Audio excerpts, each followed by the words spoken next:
Okay, just about ready to start here. We got the couple of mods sorted. Yeah, cool. So we are live. Hey, everybody. We're gonna be teaching a new player how to play Rimworld today. It's gonna be super fun. Bam. There we go.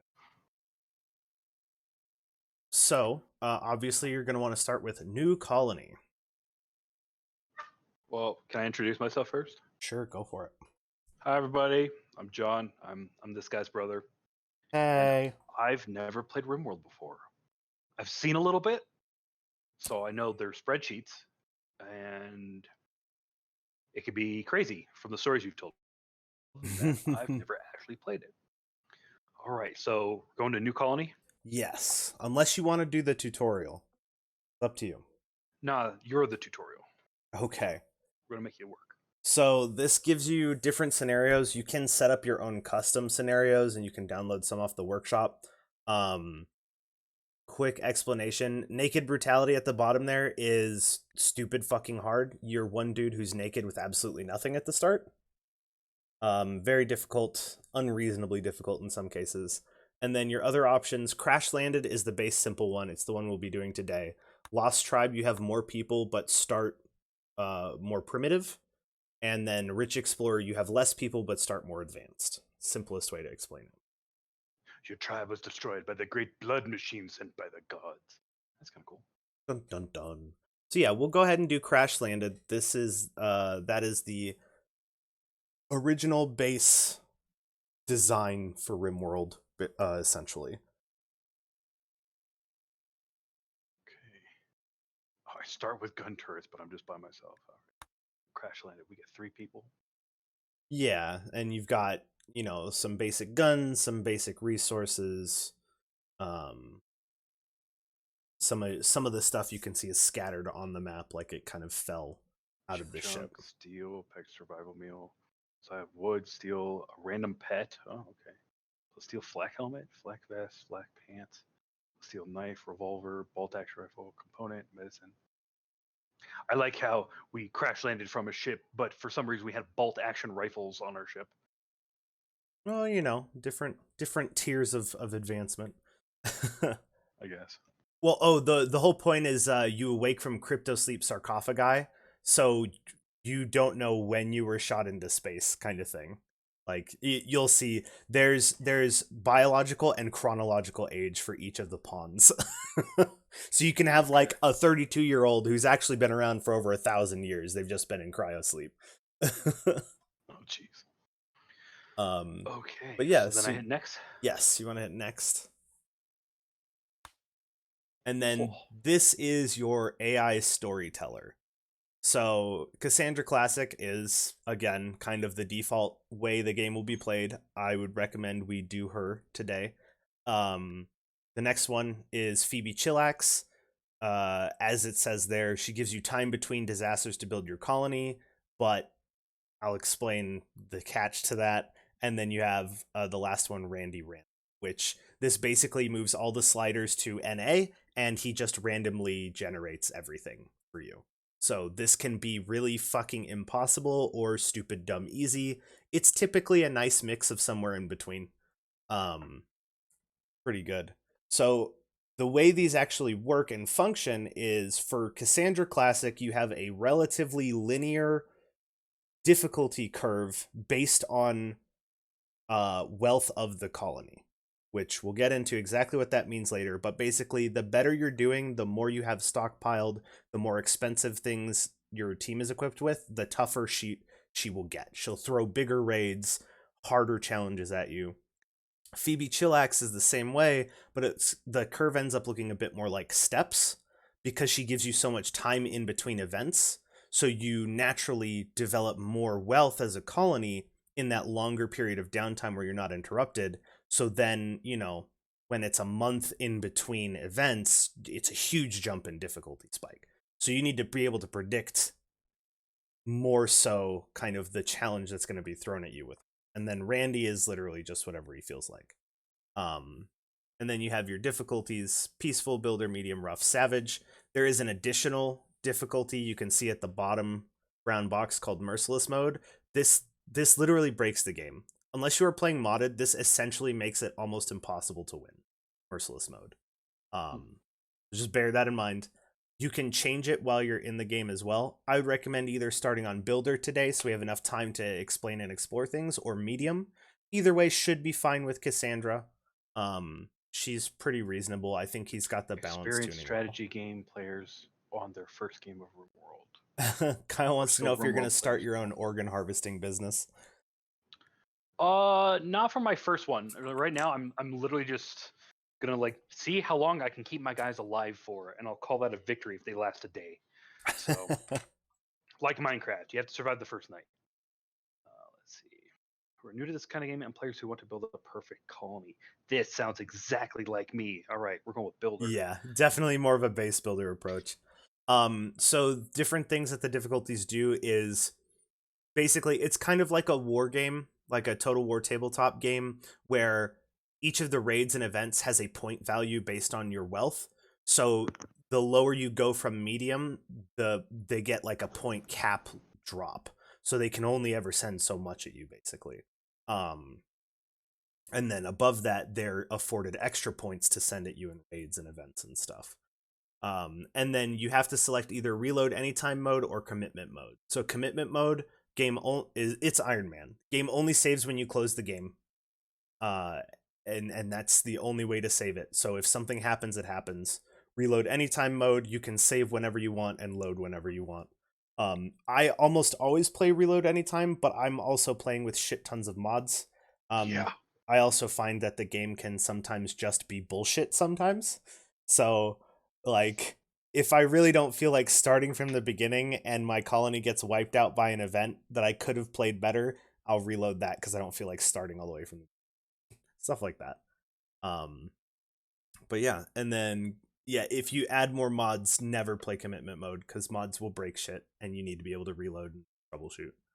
But yeah, Cassandra Classic Builder, reload anytime. Again, you can change the difficulty as you go. So what I'd recommend for your first couple solo playthroughs is start on one of the easier difficulties, and when you feel like you're kind of in a stable spot, then you can go into the options once you're in game and up the storyteller difficulty.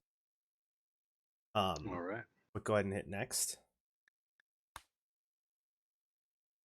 Then organ harvesting. Okay, and then this is going to create your planet.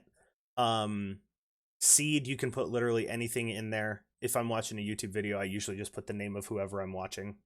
So Jesse Cox is usually my seed. You can also random it, and then you can customize some parameters of the world. There are mods that make this more complex and customizable. Um, so globe coverage is how much of the planet it's going to generate continent on. The more of this you have, the slower your game is going to run. However, with just a couple mods, I find the base game itself is actually really, really well optimized. Um, Kyle says the seed should be TEA. Oh, um, but yeah, I'd say 30% globe coverage is definitely going to be fine for what we're doing now. I usually go with 50, so I have more starting point options. Um, if you want to do that, I'd recommend that. And then rainfall, temperature, and population, you'll start fucking with that if you'd like in the future. But that's exactly what it means. So areas with more rainfall will have more plant vegetation, potentially more animals. Temperature we'll get into later, and population is the number of other faction outposts and things on the planet. So we'll just do normal for now. I'll be surprised if we get to the point of so interacting with like, them. could you play like like a Hoth world or something? Yes, Frozen. yeah, absolutely. You Okay. could. You could also play a desert world. You could play a rainforest world if you wanted, or a swamp world. Yeah, it's a pain in the ass. And then with the royalty expansion, they've actually in it. Hey, what's up, Hashman? They actually added additional settings and options here to mess around with too. But go ahead and hit generate, and this will create our planet. And this is your loading screen. It tells you what content you have installed and stuff. This is actually a nice new update from 1.1. Sloshing through water makes people unhappy. Build a bridge. Okay. And then anyone interested, this is the base setup of mods I had him put in. It is none of it is content. It is all quality of life, functionality stuff. All right. Holy crap. So this is your planet. I believe it is middle mouse button. If you hold it down and move, it should rotate. There's already dead people. Okay. It's either middle mouse, right mouse, something Yeah, like that. hold middle mouse. So yeah, you can see that only half the planet was generated, as The we said. koala tract? Yeah. That's where the koalas live, everybody. Hey man, the names used to be even more fucked up. 1.1 made it actually make a little bit more sense. But yeah, and you can kind of assume the types of terrain by what you see here. The kind of rich deep green is going to be swamper, forest. Your deserts are Craggy browns, termite. all that good stuff. Time to set up camp in Koala Island. Ice sheet is fucking impossible. No, we're not doing Oh, ice sheet for his that first was an one. Albion jungle. But yeah, so basically The Rhino Hip Mountain. Sorry, go ahead. you're good. Any spot that you want to consider nesting in or starting in, basically you can click on it and you'll realize this is actually a hex-based map, and it'll give you details of that tile.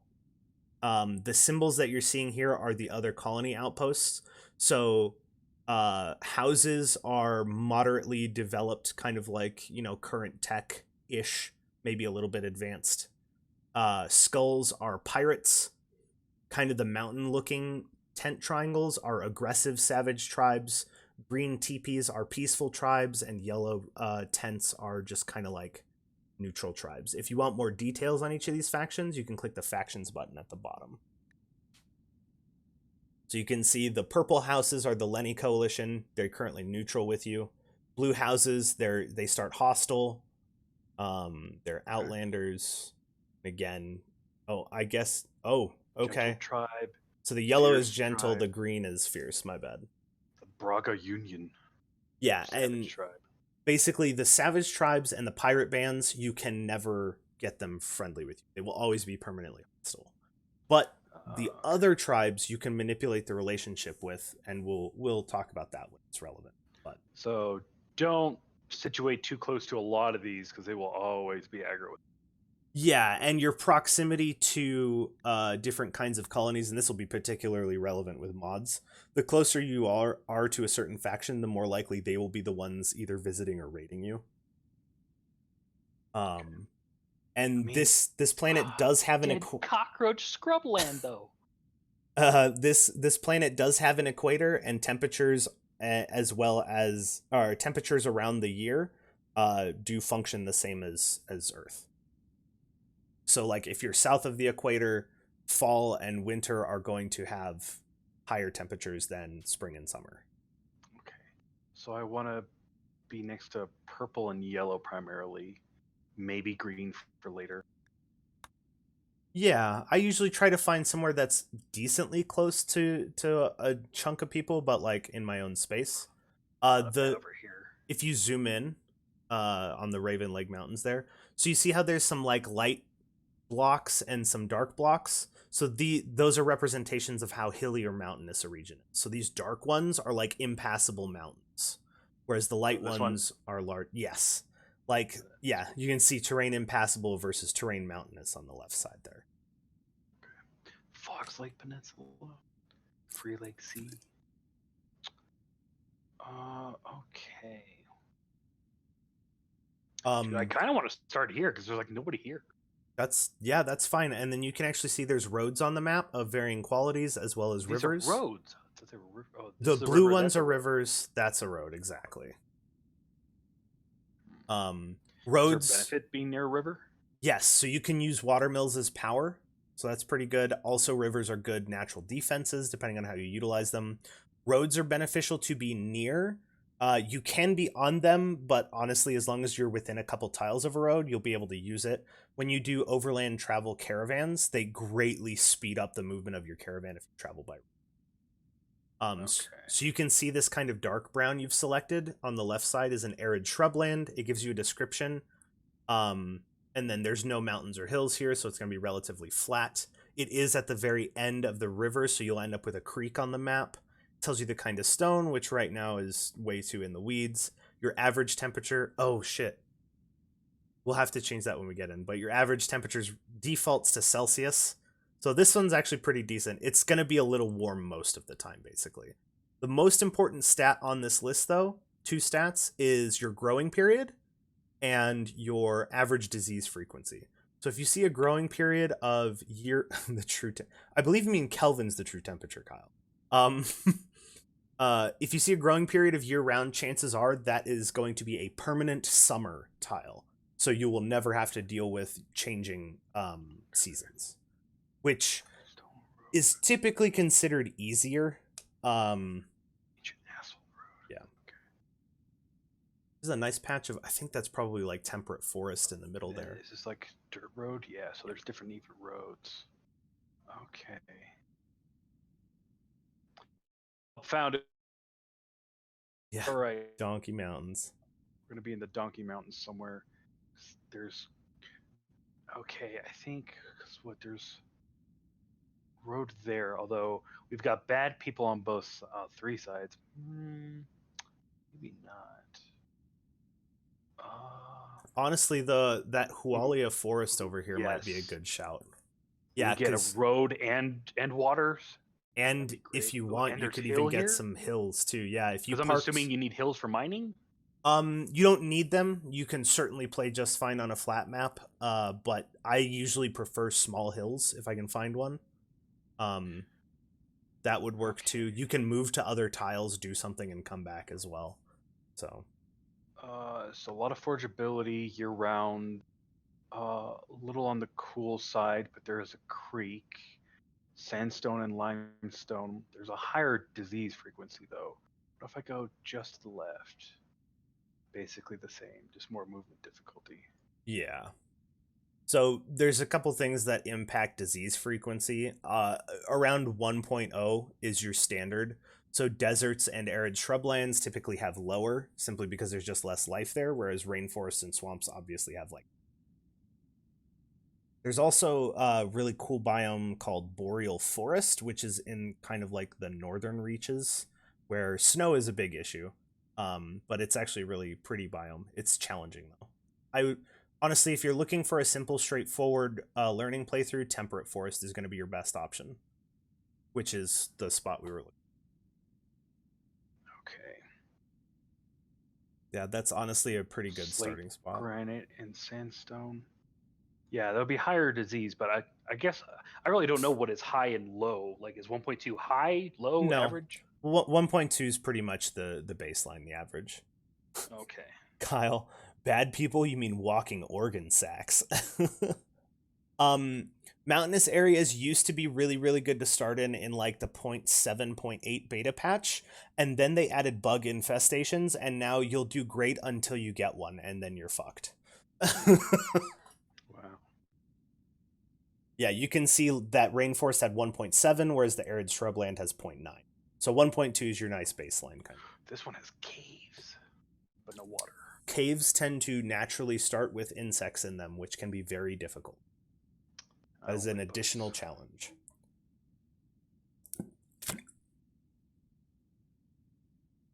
Marble, sandstone, and limestone. Yeah, so I guess now would be a decent time to explain that. So, the different kinds of stone, and this property is shared amongst every item in the game, has different parameters. So, for example, marble, I believe, has a higher beauty multiplier if you were to make furniture or items or art out of it. Whereas I believe granite has the highest hit point threshold if you want to make structures. I think sandstone and limestone are relatively close in the middle, and then slate is a little bit weaker, but it's a nice looking black stone kind of thing.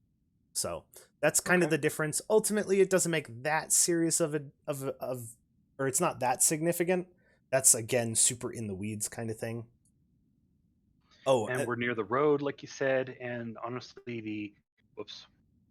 the nearest other faction is going to be. Oh, they're not friendly. That's right, but they can become friendly. yes. So the Savage Tribe you can't, but the Green Tent and the Pirates you can't, but the Green Tents and the Blue Houses you can make friendly. Yeah.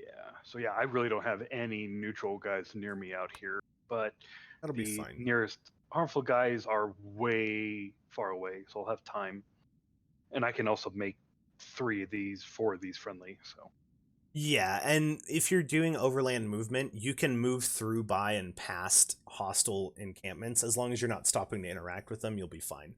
Think of these as grid squares basically. It's a kilometer by kilometer wide square. You have plenty of space to move around a small camp or town or village. Just like your camp or town or village is not going to constitute the entire hex. okay. Could you set up to eat the bugs? Yes, but your colony hates the taste of bug meat. It is awful. Until you find salt and pepper. Um, and then if you for this might be a little advanced, but I'll show you anyway. If you want to know the distance between 2 points on the map, the red markers with the dotted line in the lower right corner, you can click on that, and then you can right click where your starting point is. And then let's say go ahead and right click to that green tent there, and it'll show you the fastest route there, which of course will be using the road. It'll take on average less than a day to get there. You'll be able to forage for 50% of the food you need on the way, and your animals will be able to as well. So it's actually not that far. Roads are fucking great. And just because they're hostile doesn't mean they're only ever going to raid you. You'll be okay. But yeah, you could visit all 4 of those towns on that road in just over 2 days. Now, bear in mind that's 2 days back as well, but yeah, that's how you can plan out routes. You can hit escape to cancel that if you. Oh, okay. So they're about 2 days away. Okay. There we go. But yeah, if that's the hex you want to start in, then Yeah, I think that's pretty good. okay. Let's go ahead and hit advanced on the bottom just to take a quick look at your options here. So this gives you map sizes. This will be the map that you're actually playing on. 250 by 250 cells is the default. There is a 4th map size option you have to enable in the options mode. It is experimental. Basically, anything in the large, or I believe it's called massive is the last one, categories, has the potential to slow your game down, and the behavior of your pawns will not be logical sometimes unless you mod it to work that. So I would recommend either 250 by 250, or if you want more space, 275 by 275 to start. And then starting season, exactly what it sounds like. I always leave it on auto. If you want to do like a challenge run where you start in the winter, that's what those options. All right. Go ahead and close that out. Select random site. Don't click on that. That's exactly what it sounds like. We can go ahead and hit next. Yes, all of the mods I use and all of the mods I've given him are Steam supported. They are downloaded directly from the Steam Workshop, and boom, done. And Child spy? Sorry. yeah, you're good. And the only mods we've put on here are quality of life and tool mods. There's no content mods we've added. So this will be relatively base game. He doesn't even have the expansion. Honestly, the expansion's definitely optional. It adds some cool stuff, but it's all mid and late game stuff. So if you don't know what you're doing, you're probably not really going to get to experience most of it. But this is where you can create, where you select your starting colony. So the top 3 are the ones that'll spawn in right. You can, I believe you can drag them on the left side, or yeah, drag to reorder. So if you don't want Morris the recruiter, whose stats you're looking at right now, you can drag them to the left behind section and select somebody else. No Eldritch Horror mod yet. Incapable of caring. Yeah, so that means they can't do doctoring, feeding. So I'm gonna do an explanation of what you see here, and I'm also going to let you know that there is an excellent mod that lets you custom build pawns to start with.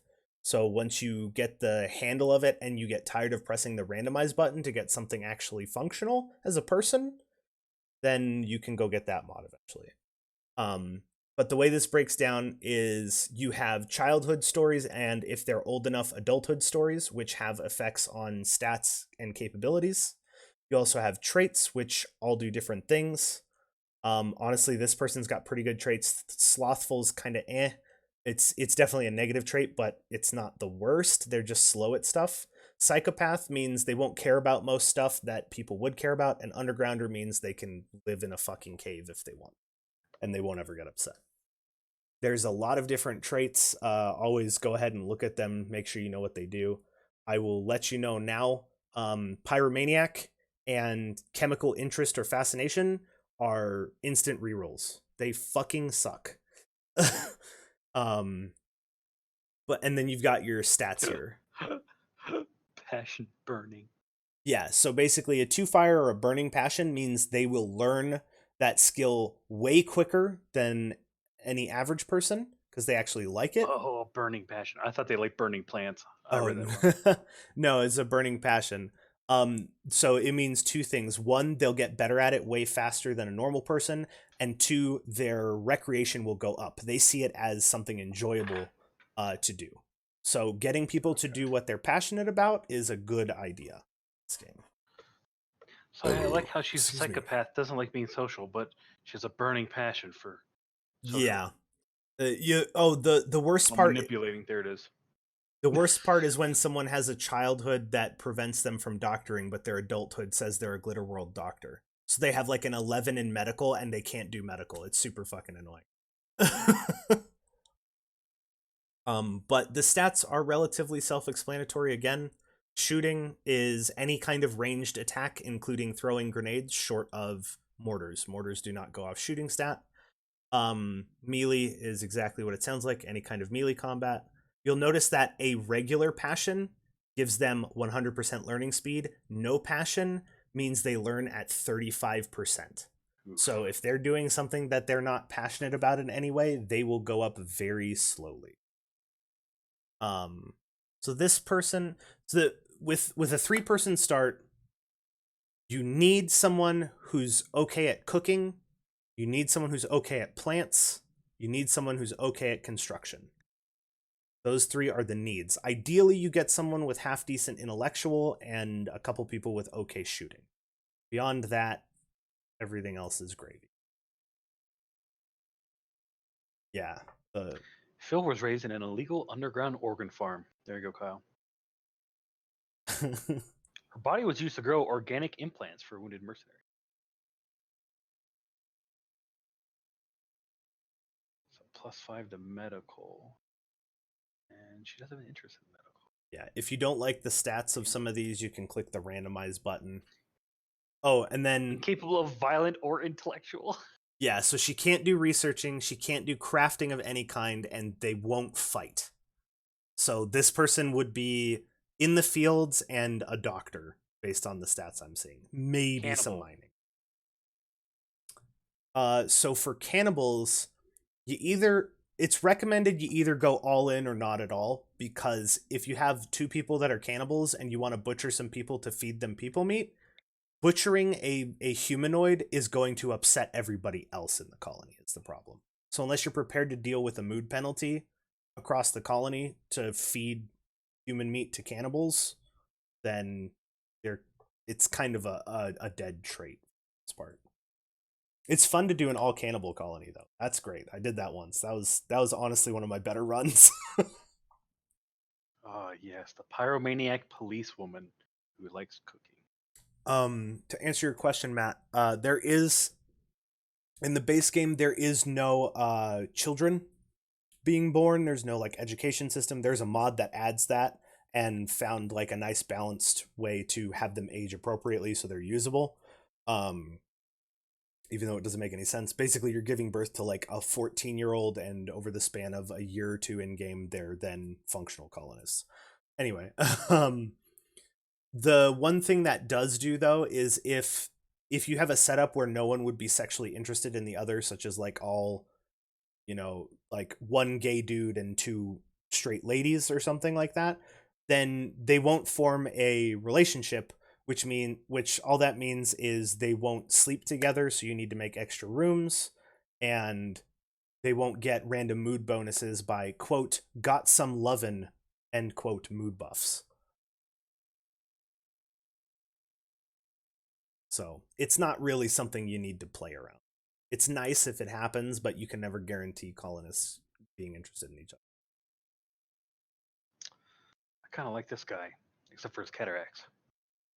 Yeah, Oh, well, that's I why he's mean, a the fairy. upside is he's not a shooter. He doesn't have any points in shooting. So,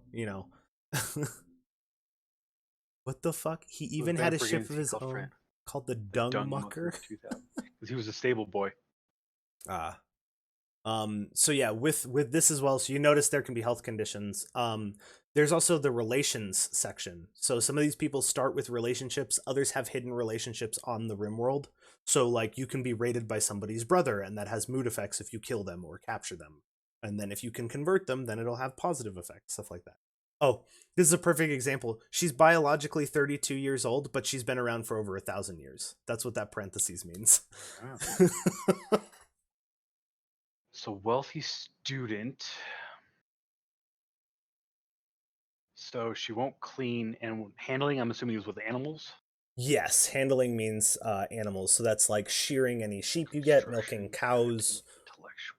siphoning chem fuel out of boomalopes, stuff like So that. she won't work with plant. Oh, she won't cook either. She won't clean, which is a real piece of. Fast walker. Okay, and sickly. She So gets sick more often than usual, frequently illness that nobody in the colony can be afflicted by. She gets +4 to medical. yeah, so she's smart. She'd be a good doctor if she's not sick at the time. She's a good Yeah, crafter and she's a good constructor. Honestly, that's actually she'd be a not good not builder. bad. Yeah, the painful scratch scar is a bit of a thing you got to work around, but wow, 19% pain. That's actually a really fucking bad scar. Oh, that is. So yeah, you can see pain 19%. So they have a 100% pain threshold basically. So she's missing. You can see the right leg is She's permanent. missing a fifth of her pain Ex- threshold. yeah, so you can see right leg 25 out of 30. That means her right leg will always be at 25 hit points out of 30. It has an 81% efficiency, which means she's going to be moving slower because her right leg is injured Well, by that 20%. counters the fast walker probably counters it.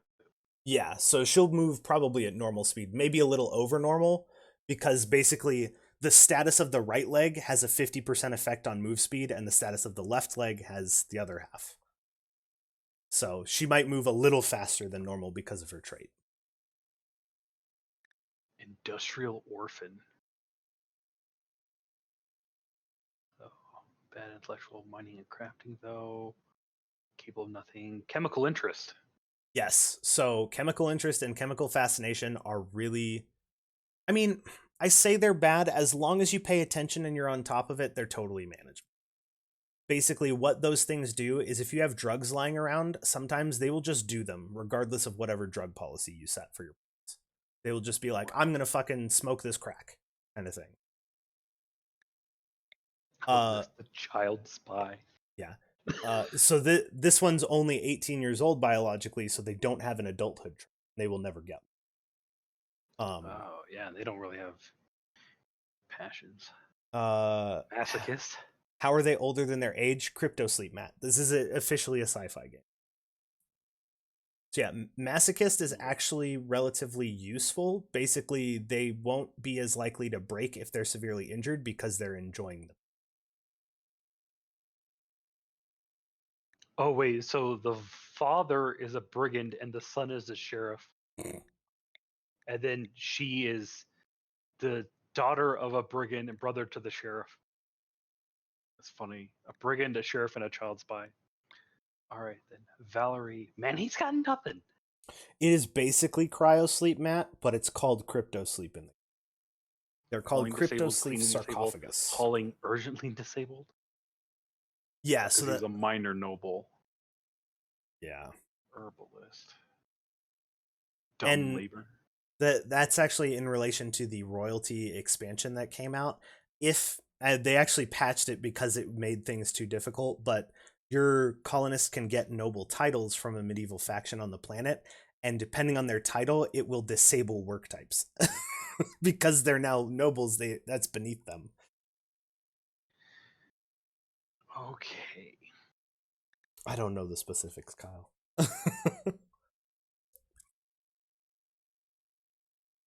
Yeah, and then the team skills box on the bottom tells you I believe, the highest skill and passion across the three in the selected section. So right now you're hurting for cooking. You'll probably have to deal with food poisoning if you take these three. You've got some decent combat skills to start with, and you've got great plants. Your construction's going to be a little slow, and your research will be a little slow.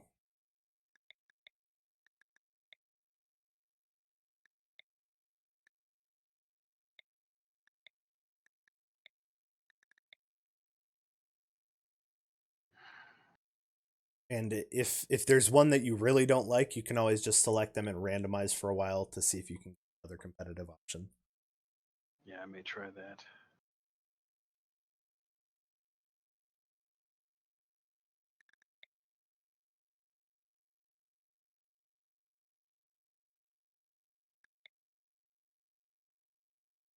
What's the phrase? If you do 1,000 hours of something, you're as skilled as a professional. Is that the rule of thumb? Apocalypse survivor and a bartender. Sounds like somebody you'd Foreman. find in Fallout. All right. Well, I have my cook, nervous, and a wimp.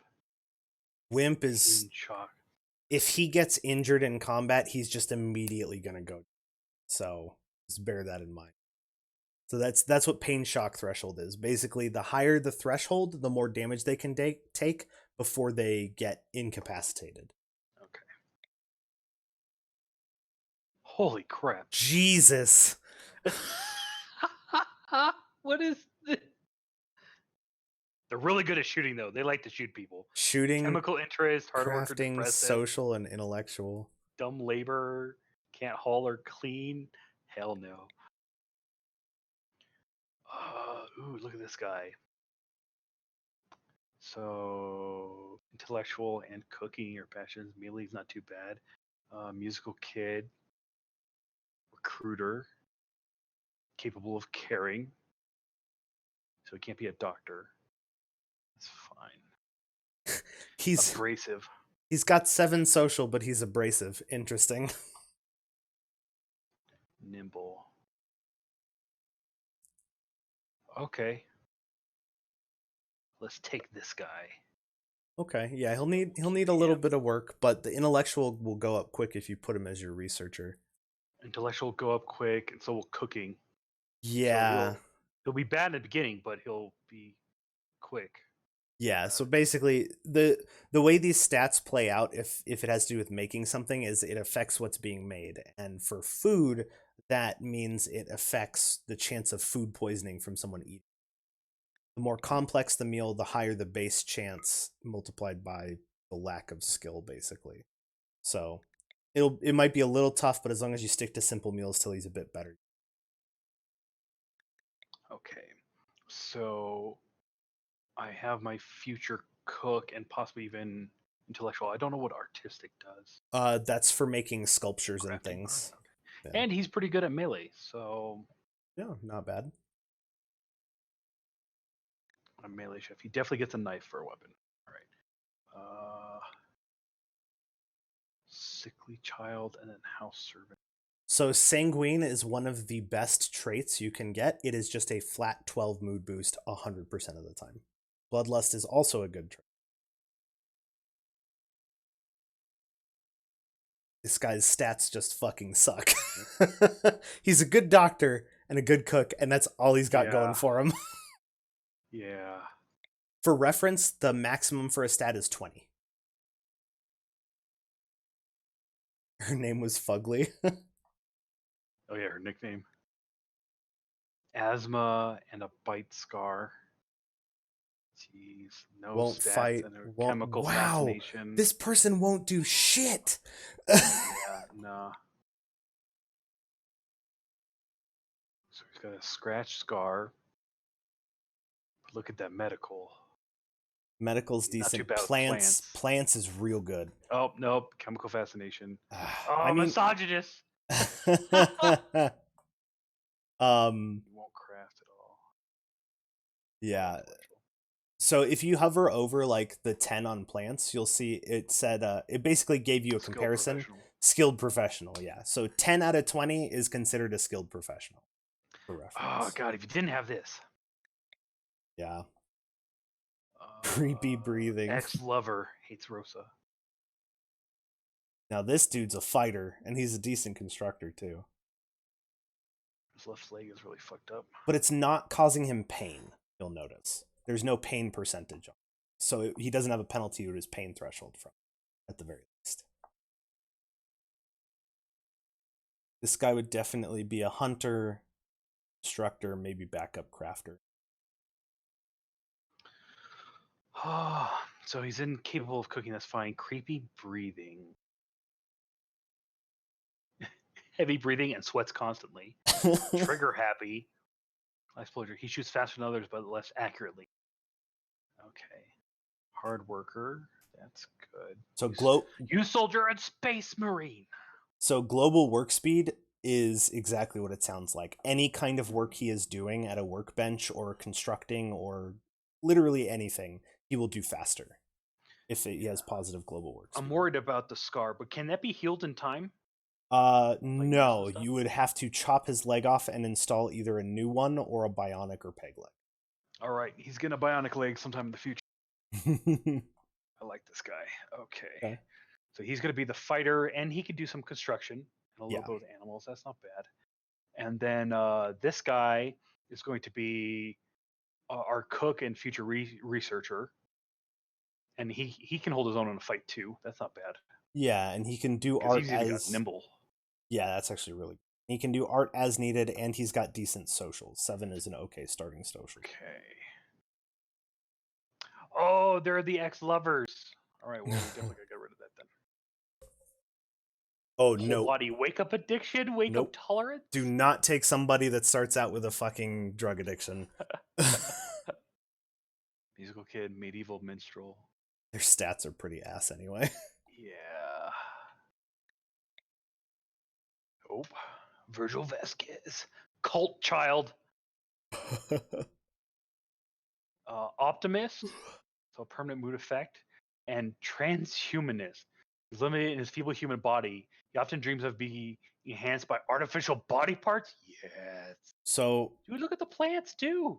That's pretty good, but I will point out on your team skills, the best medical you have is 1. I'd recommend getting someone with at least 4 or 5. Yeah.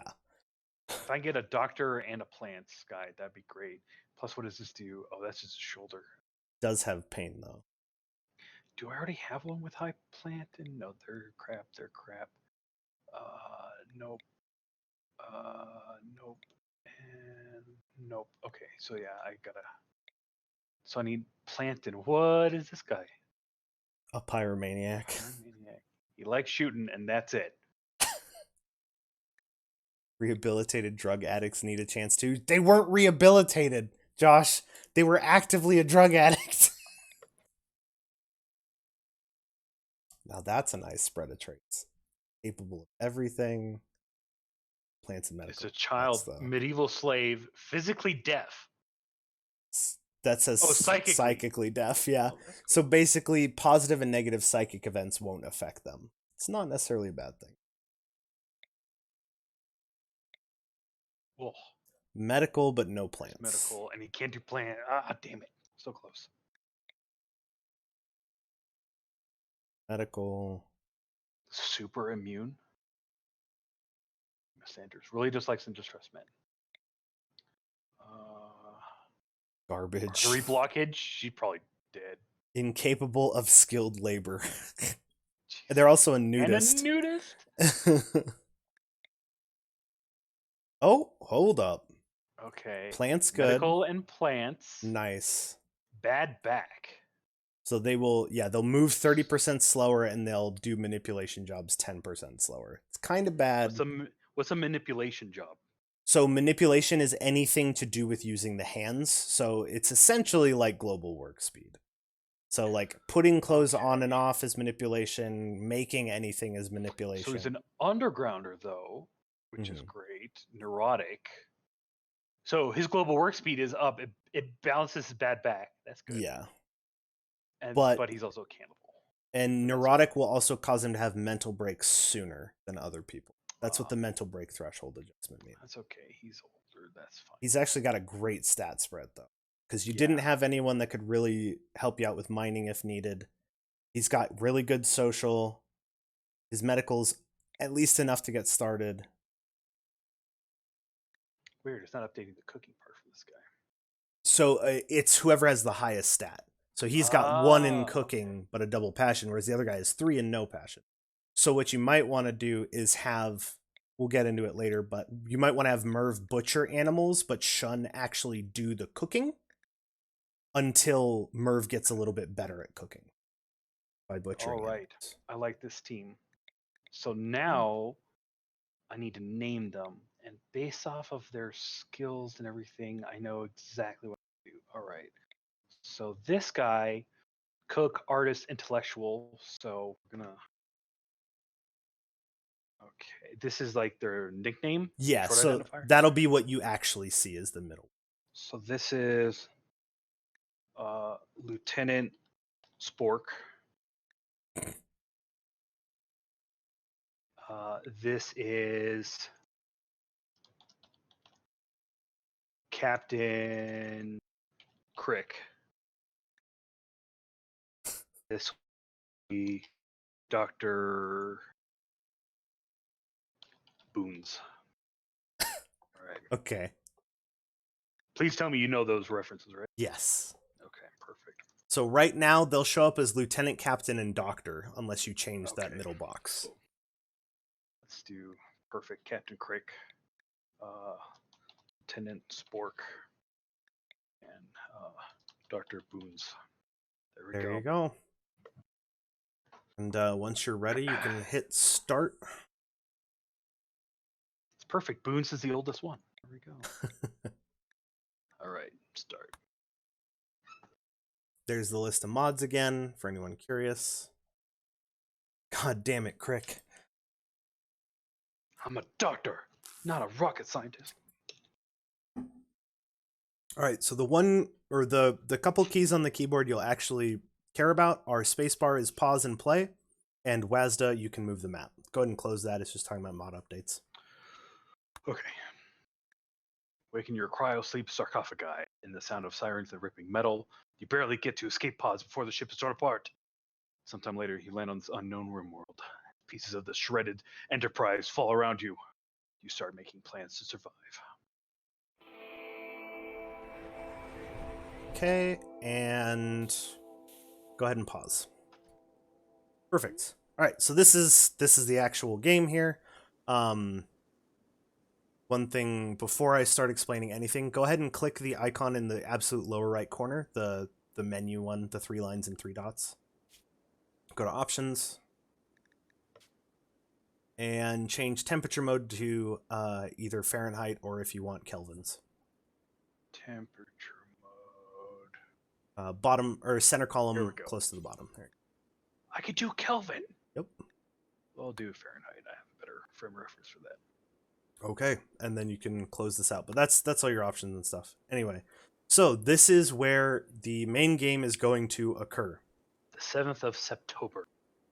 Yes. So there are just combined the months. There are essentially 4 months. They're quadrums basically. Yeah.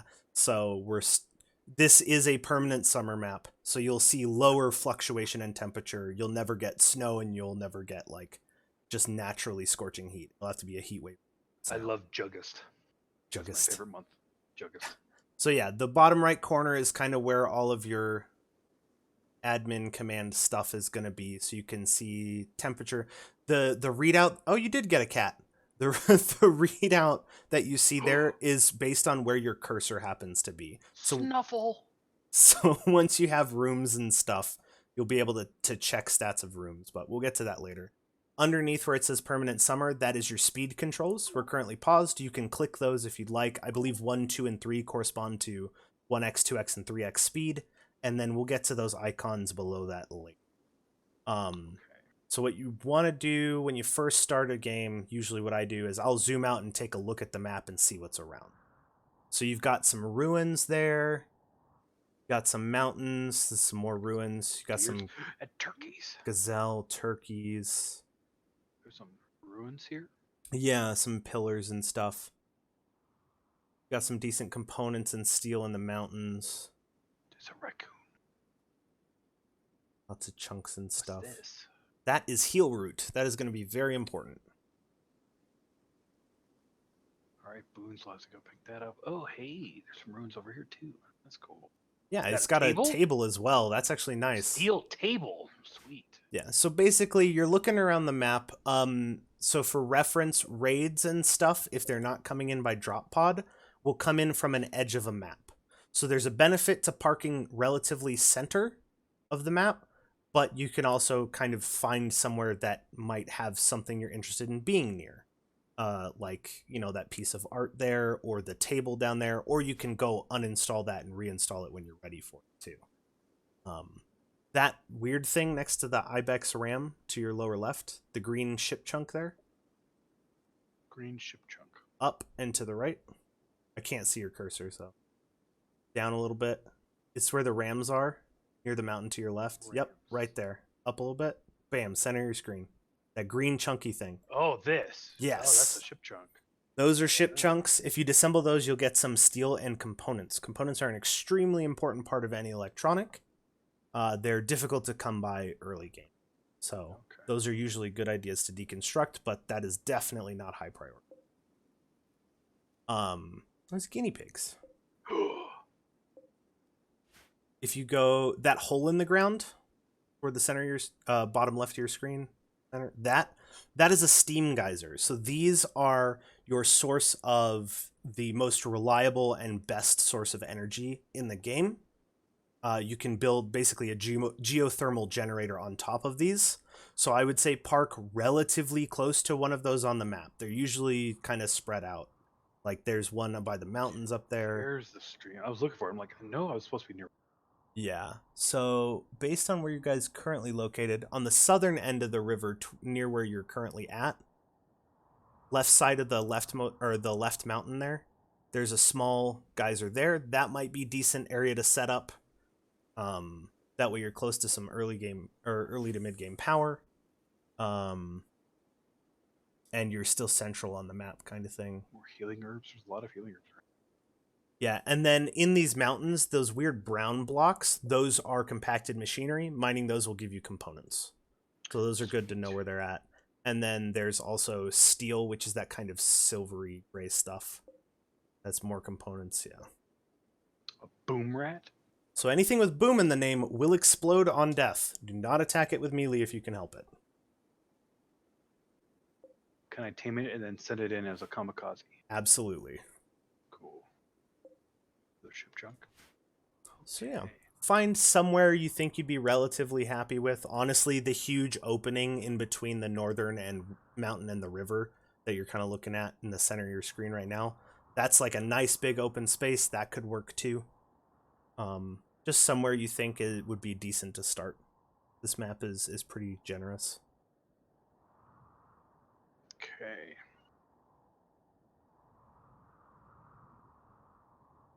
So there's another steam geyser over here. Another one here.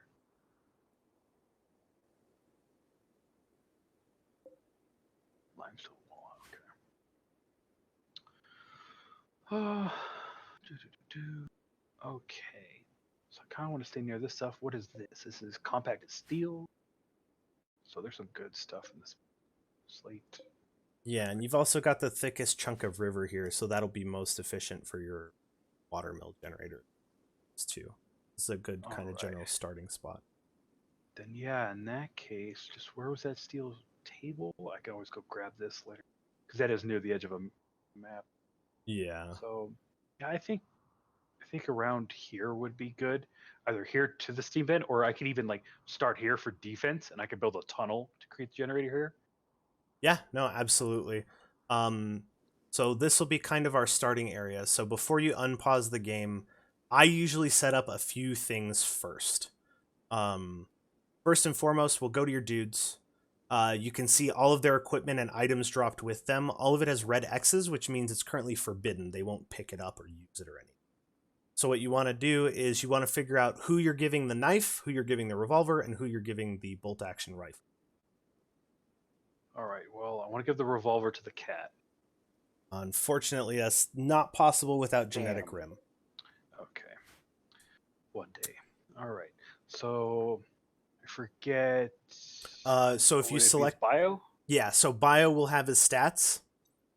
Gear will obviously have his gear. Log will tell you anything that's happened recently. Social will tell you social interactions. Log and social are rarely used.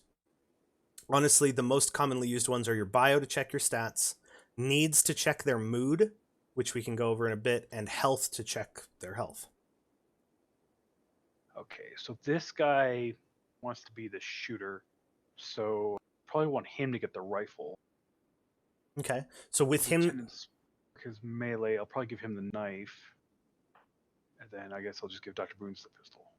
so with whatever pawn selected that you want to do, go and right click the item you want them to go pick up, and then click equip revolver. So now when you unpause, he'll go do that. So you want to queue up Crick getting his weapon and Sport getting his. And I'll go over a tool that is very useful. You can shift queue commands for pawns. So you can see Spork was on top of the knife, so he's actually already picked it up. If you hold shift and right click the helmet now and tell Spork to equip the helmet, he will go do the actions you've queued in that order. So he'll pick the knife up and then he'll go equip the helmet. You could do Boons with the flak pants and Kirk with the flak vest, or you could put all the armor on one person. Whatever you want to do. All right, you're my doctor. Oh, I can't shift click the med packs. Okay.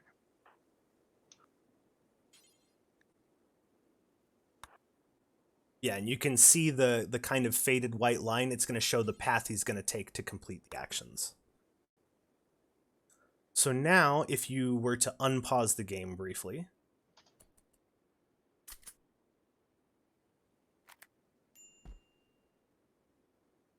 and he's going to take a while to put that stuff on. So go ahead and pause again.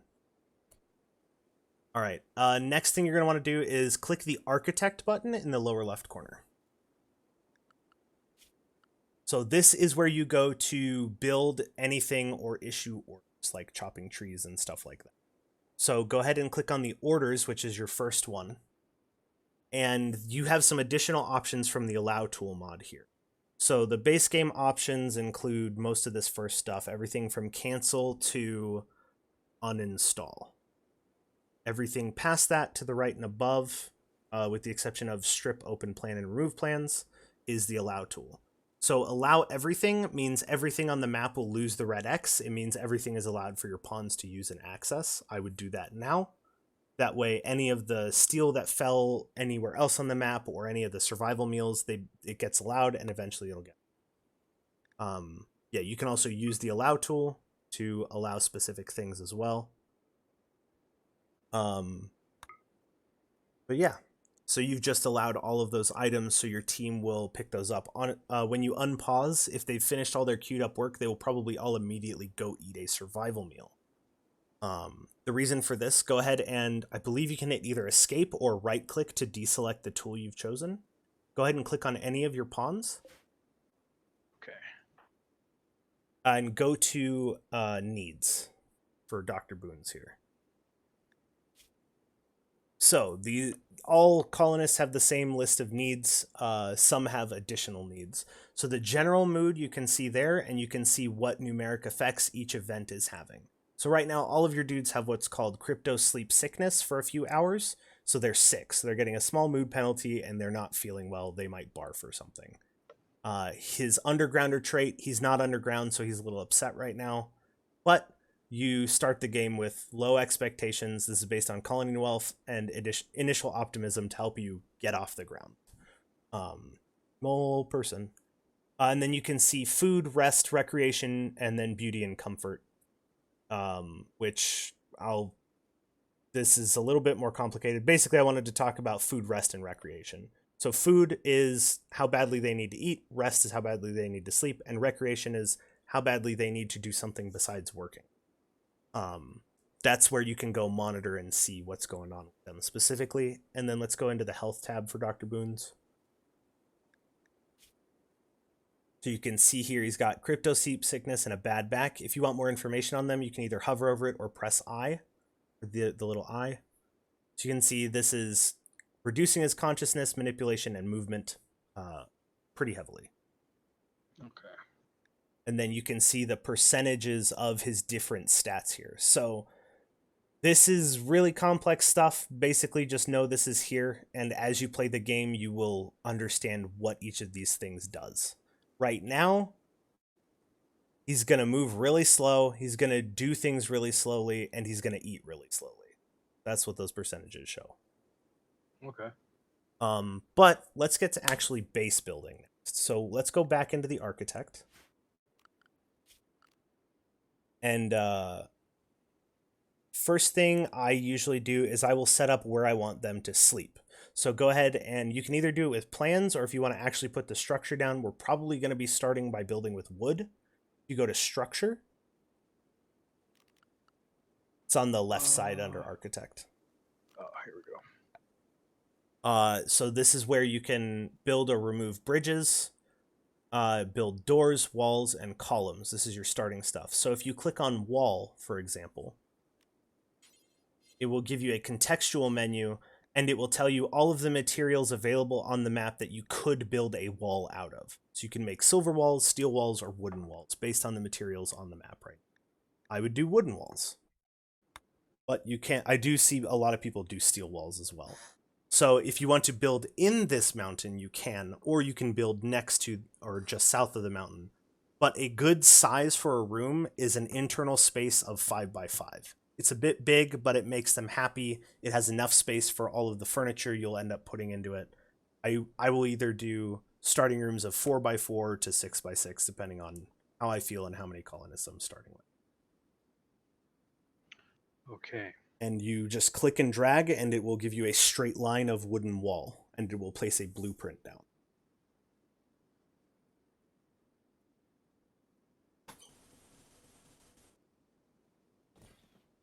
There you go. So now, any colonist assigned to construction, which we'll get into in a bit, when unpaused, will finish attending to their needs and then go build that structure, basically. If you want someone to be able to move through the wall, then you want to select door, and you can put a door on the blueprint where you want it. And it will remove the wall and put a door there instead. That's pretty much how you build literally anything in the game. Columns are new, kind of. Columns are new with royalty, but they were some modded stuff before. We'll get into how roofs work in a bit. Basically, columns support roofs where walls cannot. So It's handy. So you've built your first wall. Are you going to kind of like wall off this middle hallway here and then have like a living area in there? Is that what's going on here? Or I was going to put this wall here, and then honestly, I was probably going to like dig in here and dig in here to make rooms. Okay. Yeah, so we definitely want an indoor space relatively soon for a few different reasons. So go ahead and draw another wall on the southern end of this pathway and put a door there, just temporarily. You can always deconstruct it later and get most of the resources back.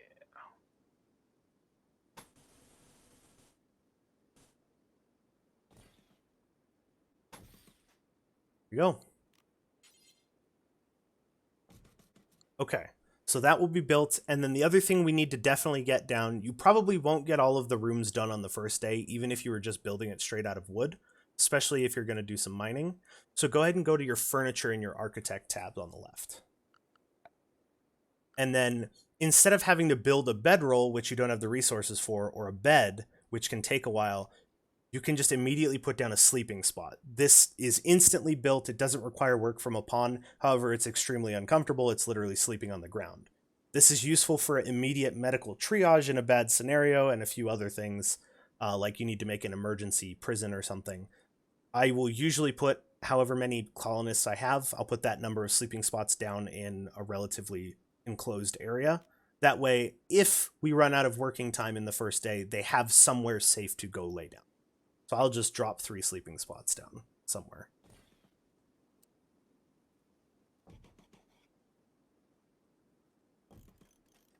Yeah, and those, we'll get rid of those in the future. And then, yeah, you can designate where you want your animals to sleep. Eventually, you can build it a sleeping box. So that works for small animals like Yorkshire Terriers and cats and stuff. Okay, so we have an enclosed area that will be generated. The other thing that you're going to need to worry about relatively soon or early on is food. So you dropped with a bunch of survival mills, which is great, but eventually that's going to go away. So I would recommend getting a couple of crop plots down of food. So this is a perfect time to show zones. So go ahead and click the zone button in your architect tab. Zones are basically how you designate and tell your pawns where certain things are to be kept or not kept, so on and so forth. So the three most important buttons here are the first three: stockpile zone, dumping stockpile zone, and growing zone. So growing zone designates an area where they'll grow plants. You want to click on that. And then you can draw a basically square shape for a growing zone, or a line, or however you want. It has to be on dirt, and you'll notice that I'll show you that after you draw it. Usually 4x4 or 5x5 is a reasonably manageable plot for 2 or 3 folks.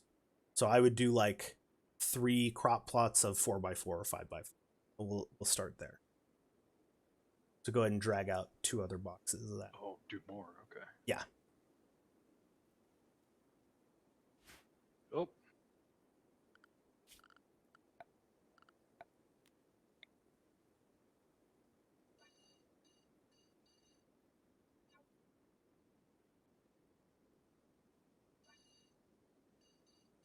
Yeah, and you'll notice that that tile's actually stone, so it won't grow there. That's fine. It's not a big deal.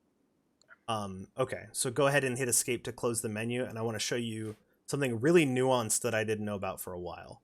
Hit escape again. Selected a growing zone. There you go. So if you hover your cursor over the dirt in your upper right growing zone, you'll see in the lower left it shows stony soil, walk speed 87%, fertility 70%. So the plants will actually grow slower on stony soil than, say, the crop plot immediately below it, which has regular soil.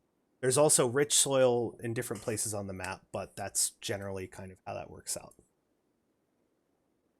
What's up, Ledson? Who's getting teached? My brother's getting teached. He's the one playing. Hi there. All right. So we have our growing zones set up. Okay. Yeah. I also have So some berry bushes. So that's good. yeah, so you drew out your growing zones. Go ahead and click on any one of the growing zones, and I'll show you how to select which crop is getting next. So where it shows potato plant, that's your default plant. Go ahead and click on that. And these are the options for what you can grow and the minimum skill, if applicable, for each of the crops. So rice is the most nutrition per work. It's the best crop to grow. It's also the fastest growing crop.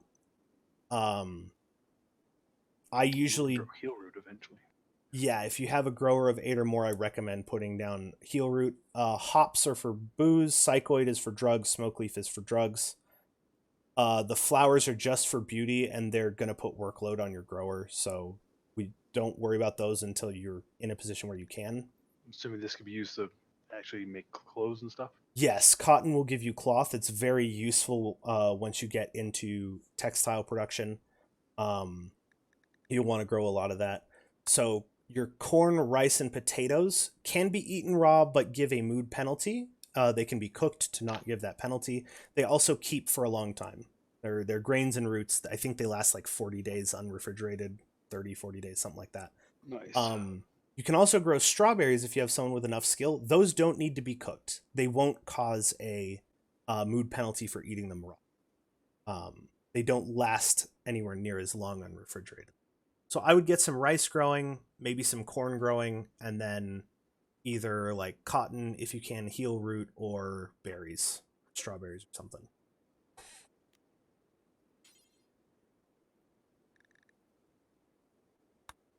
And then hay grass is only edible by animals. You can use that to make kibble later. Okay, so hold on. Who's my... This is the plant skill, right? Yes, this would be plants. 6, 4, and 2. Okay, so yeah, he's my planter. Skill of 6. So you can't do heel root, but I you could can do strawberry. strawberries. Sure, let's... Wait, you said we should do a cotton? You could do cotton. If you start that early, you'll have plenty of cloth when you need it, or you can just do it when you actually need it. You won't be able to use it for a little. Okay, so rice, strawberries, and cotton. I think that's pretty decent. So you have some food that will start to come in. Next, we can go ahead and designate the spaces you want for bedrooms in the mountains. So if you want to scroll back down for that, and then go to architect and go to orders. And then you want to select the mine tool. The allow tool also has a strip mine feature, but since you're actually trying to build specific shapes and spaces, I wouldn't use that for this. That's kind of like, I need to find material XYZ in the mountains on this map. I'm going to tell them to dig every couple lines or something. So this works just like putting down a wall or a bridge or anything else. Click and drag, and you can designate a space to dig out. Okay. Then you said like a 5x5. 5x5 internal space I find to be pretty good. I think they get like a minor mood boost from it being a spacious room. 4x4 internal is pretty much the minimum I would go. But yeah, that looks like a room. You have 3 colonists. I would recommend giving each their own room at some point if you can.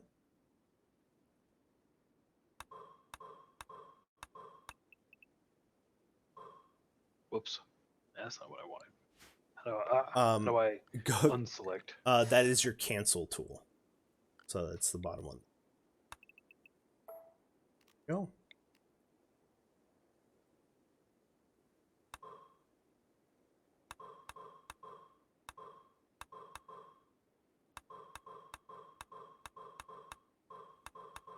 Okay.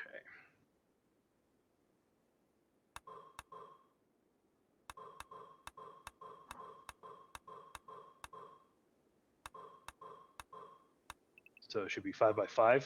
Ideally, you can do 5x5. That'll give them a small mood boost and give you plenty of room to put all the furniture in eventually. Okay. So now, whoever your highest priority miner is, if they have nothing else going on higher priority, which we'll get into priorities next, they'll go dig it out. So basically, we have an indoor space established. We have the rooms to be mined out established. There's one other thing we'll do, and we have growing zones. So we'll do one other thing, and then we'll get into our first spreadsheet, as you call them. Go ahead and go back to your zones. And then go ahead and click stockpile zone. This basically designates to your pawns where they're supposed to put stuff and things. So go ahead and draw like a nice boxed space in this living area you've created. You want most things to be indoors because if they're left outdoors, they'll slowly deteriorate until they are destroyed and despawn. Okay, so you've created a stockpile zone. Go ahead and left click on the stockpile zone. So this brings up your stockpile menu. On the left side, it's a list of all of the items ever possible in the game, ever essentially. You can specify exactly what you want in this stockpile. For now, we'll just leave it as everything, but you can get very detailed with how you want things stored. So you can have a space for food, which we're going to do eventually when we get a freezer. You can have a space for weapons and armor, a space for unfinished buildings, a space for building materials, so on and so forth, all with just different stockpiles. The other part of this that I'll point out right now, and we can get into more detail later, is the priority in the upper left of that menu. If you click that, I think you have 5 levels of priority. Low, normal, preferred, important, and critical. So basically, if you have 2 stockpiles that can contain the same item, if they are of equal priority, they will go to the closest one. If one is low but closer, it will still be ignored to take it to the higher priority stockpile until that stockpile is full. So this is really important if you have, say, a hospital and a prison where you want to store medicine in both, but obviously the hospital is more important because that's your colonists. You want the hospital's stockpile to be higher priority than your prison's medical stockpile. Something like that. Same thing with like food. If you're trying to have food in different spots, the one that's most critical, you need to have higher priority. That way it's always filled up first. But for now, we're just going to throw everything in this pile indoors so it doesn't deteriorate.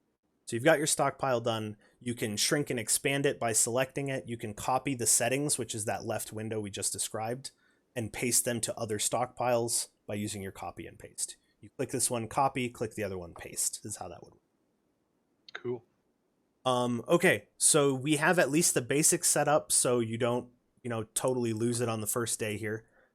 So let's go ahead and click on the work tab on the lower left. This is your first spreadsheet. I'm sure you've seen me have this up before. There's two ways this spreadsheet can look. Check marks, which is the simple priorities, or you can tick the manual priorities button in the upper left there. This lets you have much more fine-tuned control of priorities. I would recommend just starting with the tick boxes first until you kind of get used to what's going on. My kind of default setup for priorities is everything from firefighting to wardening. Everybody does, with the exception of doctor, only people who are good at it, which is already set up. That's already been done for you. Handle animal. You don't really have any animals to handle right now. Cats, as adorable as they are only good for one thing, and that's occasional mood boost when they nuzzle somebody they like. So you don't really need to worry about handle. Cooking, you've got boons, and you wanted Spork to start training it as well, so I would put Spork on cooking. Yeah, and it tells you the kind of activities that are rolled into said priority if you hover.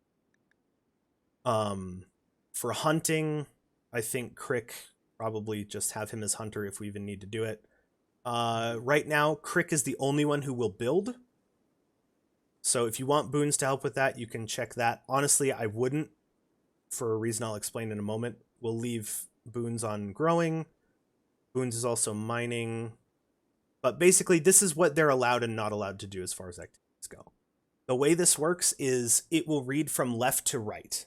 It will check to see if there are fires that need to be fighted. If there are not, it will see if they need to be a patient. If there are not, it will see if they need to be doctoring, so on and so forth. So basically, because Boons has cooking selected and growing selected, if there is cooking to be done, he will cook before he grows. If there is growing to be done, he will grow before he mines, so on and so forth. So you read it from left to right. That's the order in which the activities will be done. That makes sense? Mm-hmm. And then the difference of manual priorities is it will read it from left to right and will scan for number 1 priority left to right.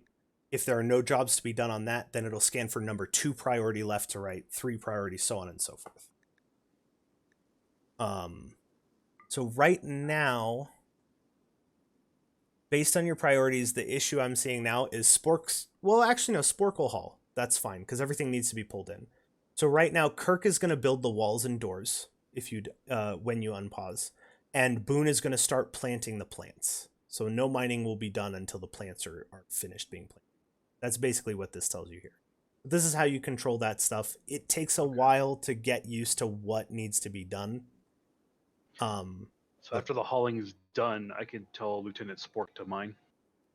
Yeah, or if you think the actually, and this is where the magic of mods comes in. You can check the haul urgent is checked. Exactly. So haul plus. So if you check mine now and then go designate all of your resources your guys are standing amongst right now as haul urgently, he will haul urgently and then immediately go.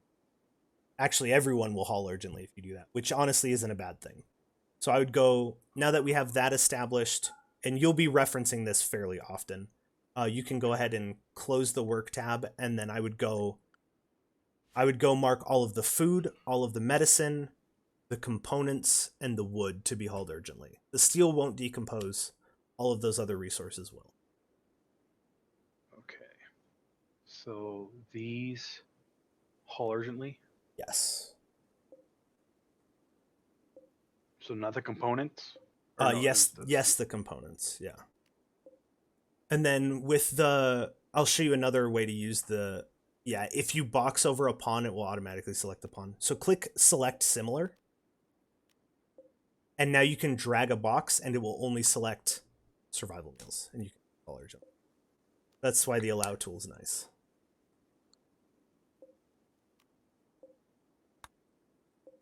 And then I think you can actually double click an item on the map and it'll select all visible ones of that map up to 80 different ones Oh, you still have your select similar selected. There you go.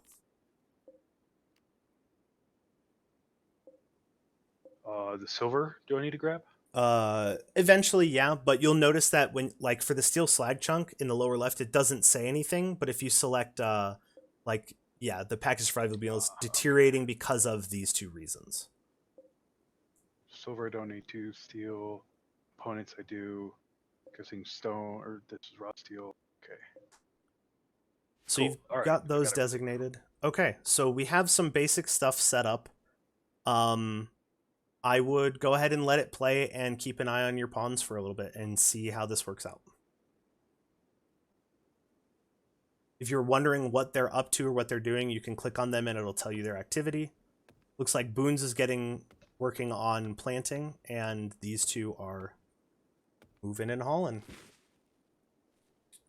It's true. Technically, if you don't know what's going on, you also are getting teached, and you are more than welcome to ask questions in chat.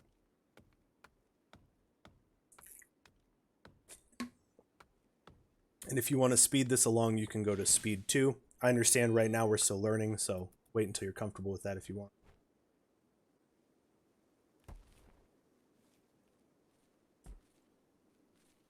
And then alerts will show up on the right side above your temperature readout. So it says need recreation variety. So if you want to pause really quick, go to architect. Yeah, if you want to read that, you're more than welcome to. Sorry, I mean. Um, Only two different recreation types available in the colony, but at the current recreation level very low, only three different kinds of recreation remain satisfied. Varieties by new available recreation: solitary, relaxation, social. Missing recreation types: dexterity play, cerebral play, television, telescope, chemical, or food.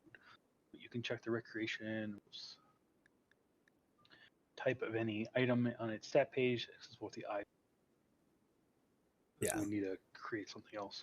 Yeah. I don't know. Playing with cats sounds like recreation. So go ahead and click the recreation tab in your architect menu there. And you start with a couple options. The poker table and billiards table unfortunately need cloth to be built, but the horseshoe pin and the chess table only need wood, which you do have some cut already. So you can either designate one or both of those to be built. I'd start with one since you only need one right now. Yeah, we'll do the horseshoes because it's only 10. So, ooh, silver. Ooh. Does it matter what you make it out of? Does it affect it? It affects the beauty it applies to it in some Okay. cases. It also affects the HP and durability of the item as well. Things like silver Oh and God. gold have a 10 times multiplier on material components required. You need a lot of room to play horseshoes, apparently.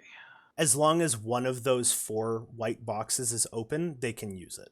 It's basically where they'll Oh. stand when they're throwing horseshoes at the pin. So I could like put it here. Yeah, absolutely. And now when they go play horseshoes, not only will their recreation go up, go ahead and click on that blueprint. I think we should be able to access it. Click the I button on the wooden horseshoe pin. It'll increase their like dexterity or aiming or something. Yes, so it's dexterity play, so it'll increase their shooting skill. It says there it's relaxing and increases shooting skill on the right side when you don't have a option selected. Oh. And train shooting skills. Oh, that's cool. And this information menu is for every single thing in the game. So if you ever want to know how much something is worth, what its hit points are, how much it weighs, all of that stuff, I menu. It's a little bit And in the weeds, but yeah. and before chat gets angry, don't worry. I do plan on making a chess table, crick and spork. So don't worry. um so yeah, that'll get addressed as soon as your constructor is freed up to do constructing, so you can go ahead and let the game play out some more. All right.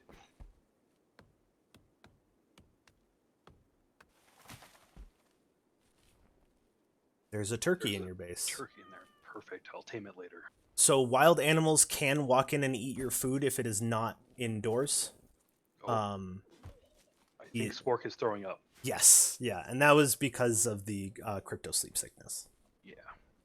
Okay, and it looks like they're just about done hauling their stuff. You might want to haul those pants in as well. It's up to you. Yeah, I think we'll haul that, and then he also cut down some trees. Well, the wood is going to get used to build some stuff anyway, and it's close to what it's going to be used to Oh, build for, so you can just leave it there because it takes a while for most things to deteriorate. It's a couple days, so you have some time to move. It's mostly the food that you really want to get taken care of. So there's Spork is starting to mine, and I think Crick is probably finishing the hauling and building. yep. No? Now he's gonna construct. Look at him go. Yeah, and he's constructing pretty quick based on his construction skill, so that's good.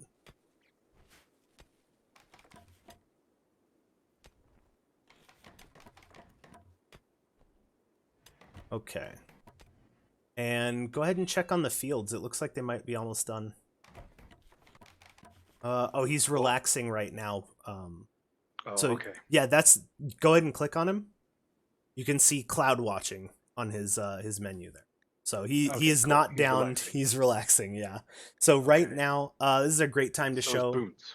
Yeah. And that would be because if you go to their needs tab, you'll see their recreation is probably dropped a little low. And is Yeah. building up. Okay. And exactly. But he's getting hungry soon. He'll probably go eat a meal. So one of the things we need to worry about next is the war crime of eating without a table. As you can see, it's a eight without table. Okay. yeah, it's a -3 mood penalty. It used to be worse. I think at one point in the creation of this game, it was more upsetting to eat without a table than if your wife left you. Okay. Or like if your brother died or some shit like that. It is ridiculous. Anyway, so it's important to get a table and some stools down in the interim. So there was that free table in the lower left of the map, I think. There it is. Right there. So go ahead and click on that bad boy. Steel table, normal quality, and it's damaged. So yeah, you want to claim it. And then you'll want to click reinstall at. And then go ahead and choose where you want to put it. And it can always be moved again later. Yeah, for now we'll just put it here. Okay. So you've got the table, but you need the stools or chairs. So go ahead and go to Architect. Furniture? And Furniture, yep. And then go ahead and do either stool or dining chair. Dining chair has a higher comfort multiplier, so while they're sitting in a dining chair, their comfort will go up, which is a subset of recreation, whereas the stool has a lower multiplier. 4. So if you're my construction guy, what do you have? Construction 5. Do I have enough? I guess he'd have to cut down these trees here. Yeah, so all of the trees indoors there are going to get cut down eventually. You cannot build a roof over trees. So those will get cut down at some point. You can always put the blueprint down, and until there are resources for it, they'll just ignore the blueprint. Once there's resources, they'll go build it. In instances where like you have trees designated to be cut, if you don't have wood, then the constructor will go cut the tree and then bring the wood to the resource. This can tend to slow building things or creating things down in that case sometimes, but that's like advanced time management shit we don't need to worry. Okay, so we've got a table and chairs queued up, which is good. Trying to think if there's anything else. Oh yeah, what you'll probably want to do is you got enough survival meals. We'll worry about that on day 2 or 3.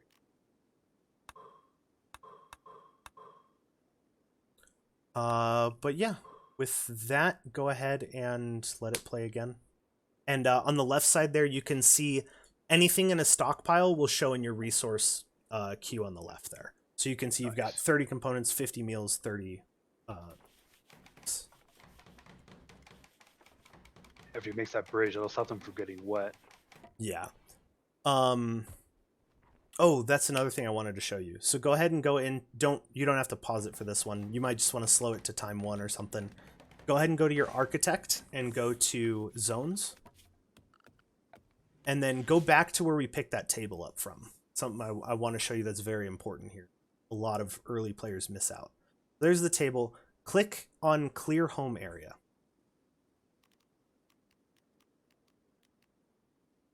No. Where? It's Here. This yeah, one. M. Yeah, there you go. When you claim something, it generates what's called a home area around what you've claimed. Home areas are spaces that your colonists will go to clean and put out fires in, and so Oh, on and so jeez. forth. So, yeah, if you put down like an emergency sleeping spot far from your base because you need to medically treat somebody, that's going to generate a home area. If you claim a table like this, that's going to generate a home area. Make sure you clear those out, otherwise, it can cause weird behaviors for your pawns. Okay. What's up, Wrecking Ball? You got this, Always. Captain Crick. And then you can speed up time again if you'd like here.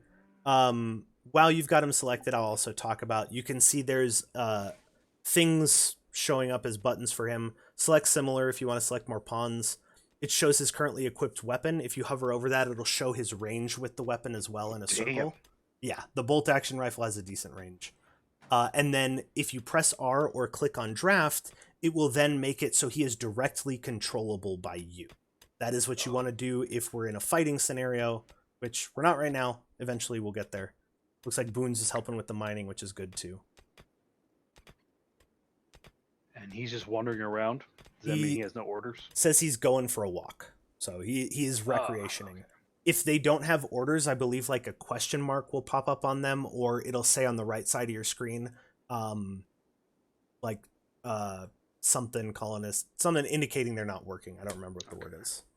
Yeah, he still has some construction to do. A little bit of wall, a little bit of bridge left. Yeah, and it's hour 18 of the day, so they probably won't finish things today, but that's okay. Donkeys.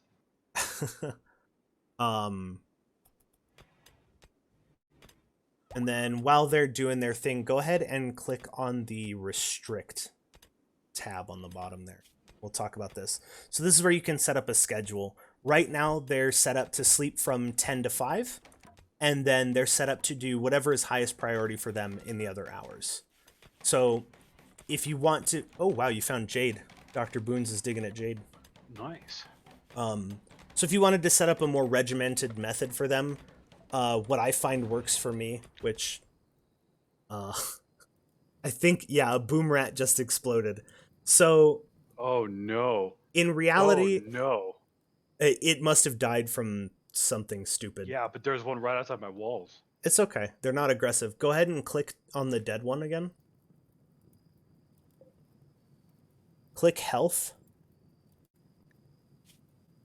It died of a heart attack. Okay. I had a heart attack and blew up. So that's going to cause a fire. Yeah, realistically, that probably won't affect your base. There is some grass it could burn towards. Oh, there's some more meals over here. However, this is a perfect example of how to deal with fires that aren't in your home area. So this is probably going to burn a reasonable amount of resources you don't want it to. So go ahead and click Architect and expand Home Zone and just draw a box around the general area where that fire is and may spread. Yeah, perfect. And now you have the indication that there is a fire in the home area. So go ahead and remove your selection of the tool, drag a box over the 3 pawns on your top, at the top of your screen there. Now I want you to draft them and undraft them. Now you can see all of their lines are going to the fire. That basically resets what their job is. If you hadn't done that, they would finish whatever they were currently doing, then go put the fire out. So if they're behaving in a way you don't understand and you make changes to try and fix it, in order to see if the changes are actually implementing, draft and then undraft them, and it'll requeue jobs. So now if you unpause, they'll rush over and put the fire out.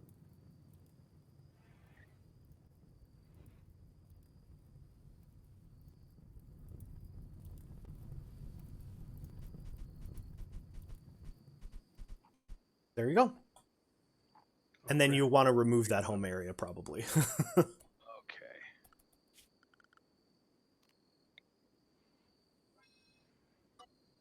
There you go. Okay.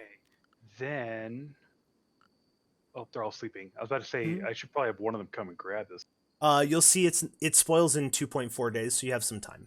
But that's a good point. While they're sleeping, you can allow that boom rat, if you'd like, and then we'll do a butcher spot. Since we're still building stuff, I don't want to queue up another butcher table for you. So if you go to production, For Uh, any bench that produces stuff, you do production. So you have, this is the crash landed start, not the tribal, so you have a lot more options at the beginning. So a butcher spot is like a sleeping spot. Anything that's spot does not have any work component to it. So you can put that down, and then we'll go over how to queue up bills. oh, So you see butcher spot will have work speed penalty because it's outdoors. That's fine. oh, It's like a 30% penalty. It's not a big deal. You're going to build a butcher table eventually anyway. So go ahead and click on your butcher spot while they're sleeping. This is the bill menu for any kind of workbench. They all function the same. So if you want them to do something at a workstation, click Add Bill. In this case, you can butcher creatures or make kibble at this workstation. We want a butcher creature. I'm going to show you a spot where all of the options are easily visible in one place, but they are all still here as well. So let's go ahead and drop down to speed 1. That way, in case any emergencies happen or anything, we can catch it. And go ahead and click Details on the butcher creature bill. So I wish I had known more about this sooner in Rimworld. So this is basically a more detailed control of the bill. So on the right side, similar to when we worked with the stockpile, you can choose what they're allowed to butcher here. So right now they won't butcher human likes, which that's going to cause a mood penalty. You never want to do that unless you're planning and prepared for it. And then all animal corpses can be butchered. If you click the little arrow next to animal corpses, this is a list of all the animals in the game, and you can pick and choose what animals you will or will not butcher. Right now, it doesn't matter. Trumbo. In most cases, you can butcher any and all animals that you come across. The only thing people sometimes do is they will turn off insects. Because if you have insect meat lying around and somebody eats it because you don't have your food restrictions set up correctly, blah, blah, blah. Anyway, so yeah, most people will do that. Alpha beaver. Yeah. And then so that's that. And again, that is how stockpiles work. That's how anything you see a column of green checks and X's on the right side, that's how that menu works. Okay. Ingredient radius, this is actually really useful. If you click on that black bar slider underneath ingredient radius, so that's how many tiles out. So you can see the circle expanding. So unlimited means they will check the whole map to see if there's a resource they can use for that. If you set a radius, it will only check within that circle. So you can leave it as unlimited, and whoever is cooking, if they have other jobs they're assigned to, basically if the boom rat was in the far upper right corner as far away as possible on the map, they will walk all the way the fuck over there, grab the corpse, bring it back and butcher it before they finish building the chest table 2 feet to the right of the butchering spot. So that's why ingredient radius is useful. It's like, no, I have a dedicated hauler because I'm halfway through the game and I've got 7 colonists or something. Wait for the hauler to bring it in range of the table, then the cook can stop and go butcher it, kind of thing. It's Okay. yeah, it's for time management, resource priorities. Then the center column of details here, allowed cooking skill can be useful for, like, I have a skill 7 cook. I don't want making fine meals because it's food poisoning problem. I only want 12 or higher to do it. So you can adjust that. That's whatever. And then any worker, go ahead and click on that. This is your context menu. So this will include all of your colonists. So basically, they have to be assigned to do the job first, and then a secondary check of are they allowed to work at this workbench occurs, and it references this window. In most cases, any worker works fine if you have your priority set up. However, exactly, like we talked about before, you don't really want Spork cooking the actual meals. You want him to train up by butchering first a little bit. Yeah. So go ahead and go back into that bills menu. There's a couple other things I wanted to point out. Also, when you have a menu like this open, you'll notice the game pauses. That's helpful. So take to best stockpile. You can designate a specific stockpile, the closest stockpile. What best stockpile means is it will do that kind of logic path that I gave you before of, is the closest one also highest priority? Is there a highest priority one I need to go to further? Thing. Take to best stockpile is usually perfectly fine. It's when you start getting huge colonies where that matters. And then do X times. For butcher creature, I always drop it to unlimited. If there is a creature in the ingredient radius I have set that meets the qualifications, I want it butchered. You can set it to, I only want, 5 of the animals in my freezer butchered and leave the rest as corpses for now. Basically, this is numeric times they do it. If you click do X times, you'll find other options. Oh, okay. Yeah. So Forever. yeah, do this bill X times, do this bill until it's been completed this many times, or do forever. And then you can suspend it, which basically leaves the bill intact as it is, but will essentially be ignored. So you can go ahead and close this context window. And then on the bill thing here, you have some other options that are given to you by Better Workbench Management. So you can increase or decrease the number of times if there's a variable component. Forever doesn't have that. You can set it so it's just dropped on the floor instead of the person takes it to the stockpile. You can suspend it, you can copy it, you can delete it. And then the weird little slashed gray box on the left, if you have multiple bills in the single workbench, which you will have at some point, you can just drag and drop them in the order you want. The default method of that in the game is you have to click up and down arrows over and over. It's really shitty. So drag and drop is super nice. But that is an introduction to Workbench interface. Alrighty. And they're still sleeping probably for another hour or so because they don't get a lot of rest while they're sleeping on the ground. We can go over the animals tab. That'll be pretty quick if you'd like. So this is for tamed animals specifically. So you can see the details of Snuffle the cat. It's a female cat. It's 1 year old. The dot, if it's a small white dot, it means it's a child that's still growing. If it's a full dot, it means it's an adult. The bar or the spaces to the right of that are different kinds of training. Cats cannot be trained.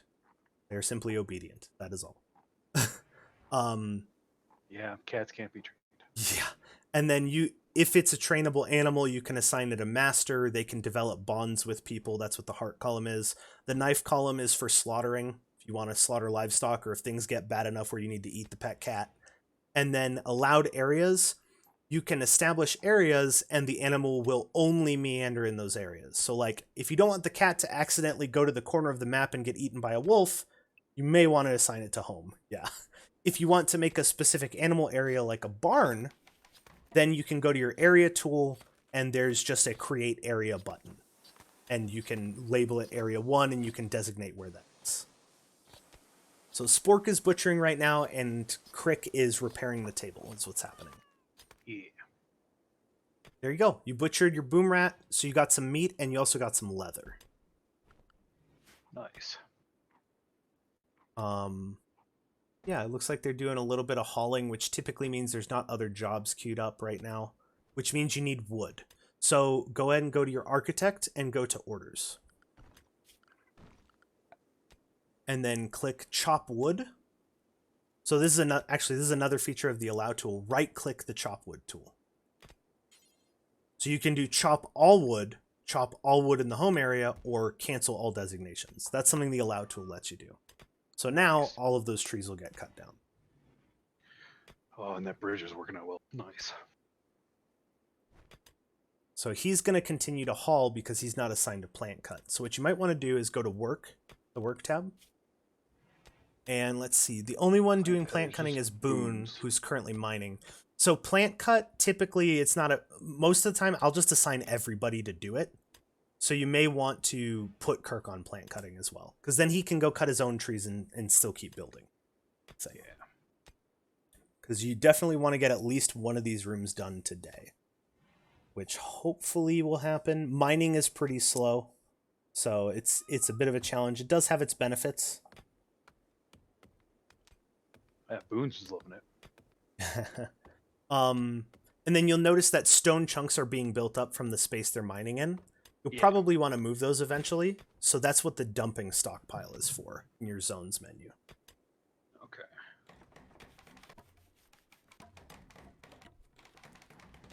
But yeah, while they're working, go ahead and jump into the assign tab and go over that.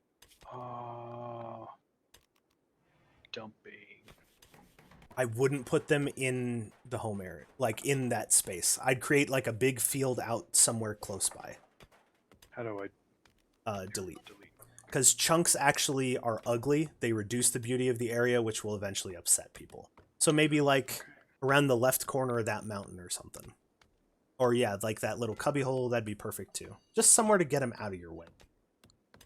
They'll be useful later. Oh, is he putting the roof up? Is that what he's doing? Yes, yeah. So he is roofing the indoor area now that the walls and doors are complete. Do I You need to can- put pillars or no? I don't think you need to right now. Basically, a wall or structure such as a mountain can support roof up to 6 tiles in either direction Okay. or in any This direction. might actually be narrow enough. Yeah, I think it might be. When you mine out that steel on the left side there, you'll definitely need to put a pillar.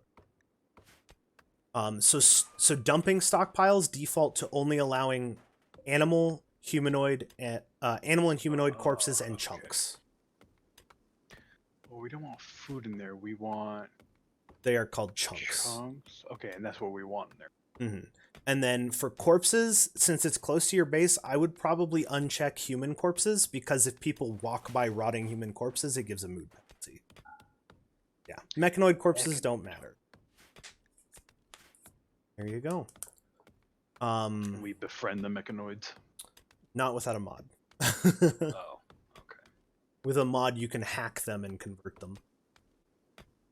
But yeah, so they're gonna keep working. That room is almost done. What you might want to do in the room they're working in now is maybe put down a blueprint for a bed or move one of the sleeping spots over to it.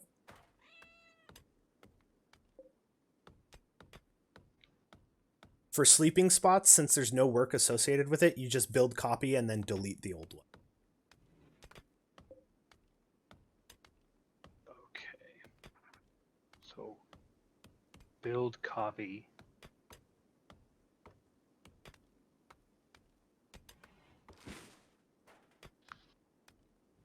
Go. And then this one I deconstruct. Yeah, you can press X or you can click the button. Bam. There you go. And then you'll probably want a room or a door on the room, so you can put a door in the open space there. That might be helpful.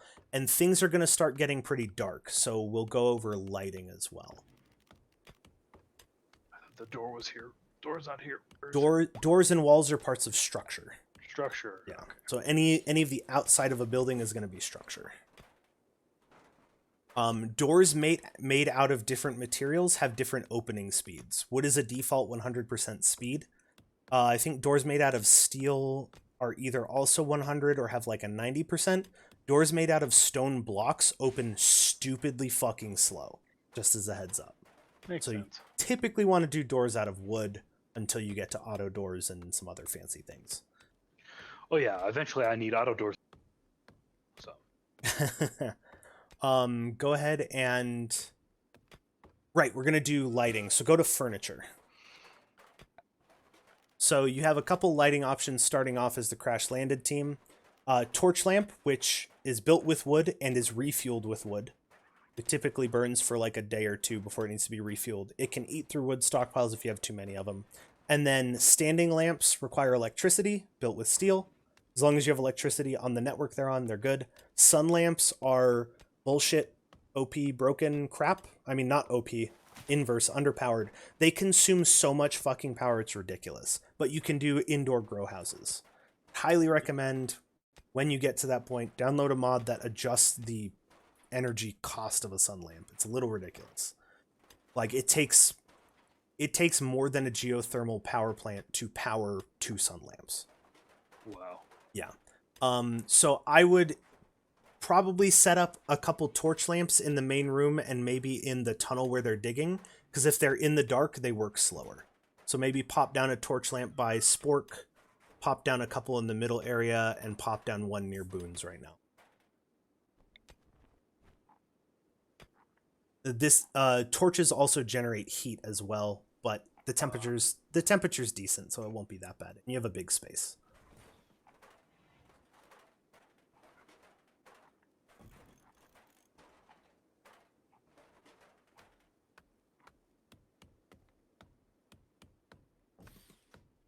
Yeah, that should work. Okay. And then, so now that they'll at least get some light going on, and we've got one bedroom pretty much fully dug out, and the other one's half done. That's awesome. We'll go over how power works next. We're probably not going to put any of it down quite yet because there's still plenty of constructing that needs to be done. But go ahead and click on the power tab in your architect. He's putting a roof up in the mountain. Yeah, so actually, this is a good time for that. In the lower right corner, all the little weird gray icons below your time speed controls, go ahead and click on the one that looks like a house on the last column on the right.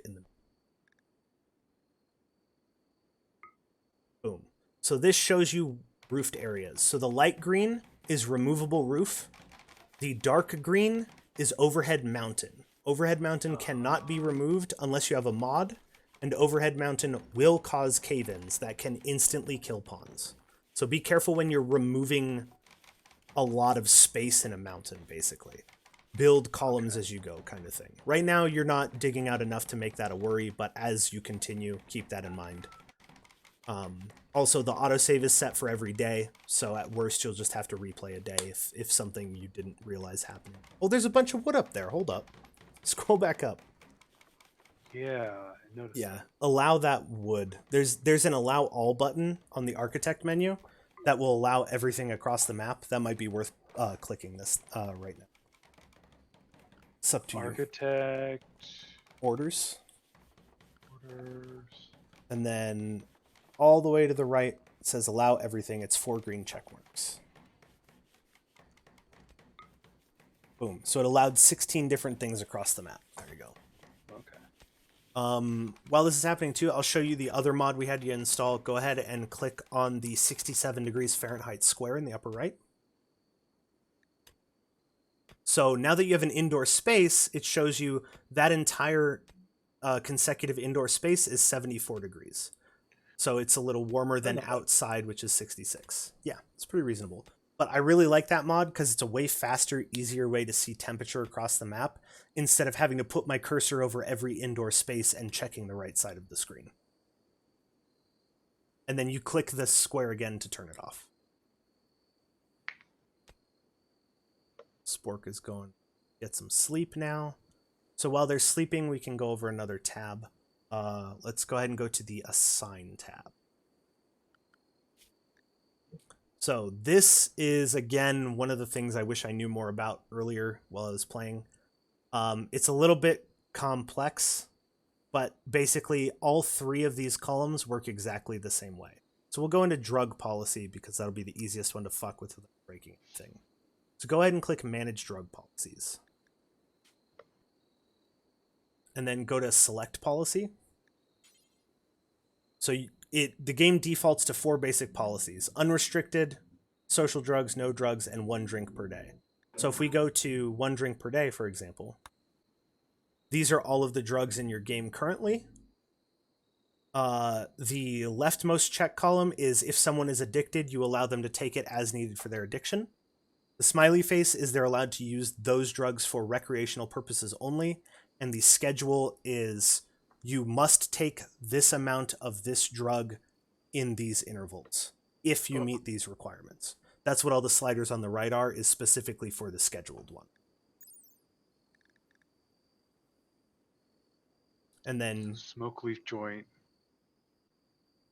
Drug improves mood, but also increases appetite, reduces focus, and slows movement. It can produce a dependency. Okay. Yeah. And that's... I will give you the warning now. If you ever get Luciferium, immediately forbid it, sell it, or burn it. You cannot make Luciferium unless you mod your game, and it will kill your colonists if they ever do not have the dose they need at the time they need. Really? It is a mechanite slurry they inject into their body. Oh, jeez. Okay. So that's how you manage that, and you can create your own policies by clicking New Policy. You can delete policies. I typically start the game out saying no drugs for everybody, simply because I just don't have access to it that early, and if a raider comes and drops drugs, I don't want someone deciding to go shoot up. If you want to set a specific colonist to a specific policy, you close this out, and you can change that. So yeah, so you just change the social drug policy. They're all on that. If you want to change someone to a specific policy, there you go. Click and choose. Okay. Food restriction is the same kind of concept, but basically you can set it so um, people will only eat certain types of foods. So There's lavish. lavish means everything's on the table, which while we're in here, you may go ahead and drop down raw food. Go to meat and uncheck insect meat. It should be alphabetical.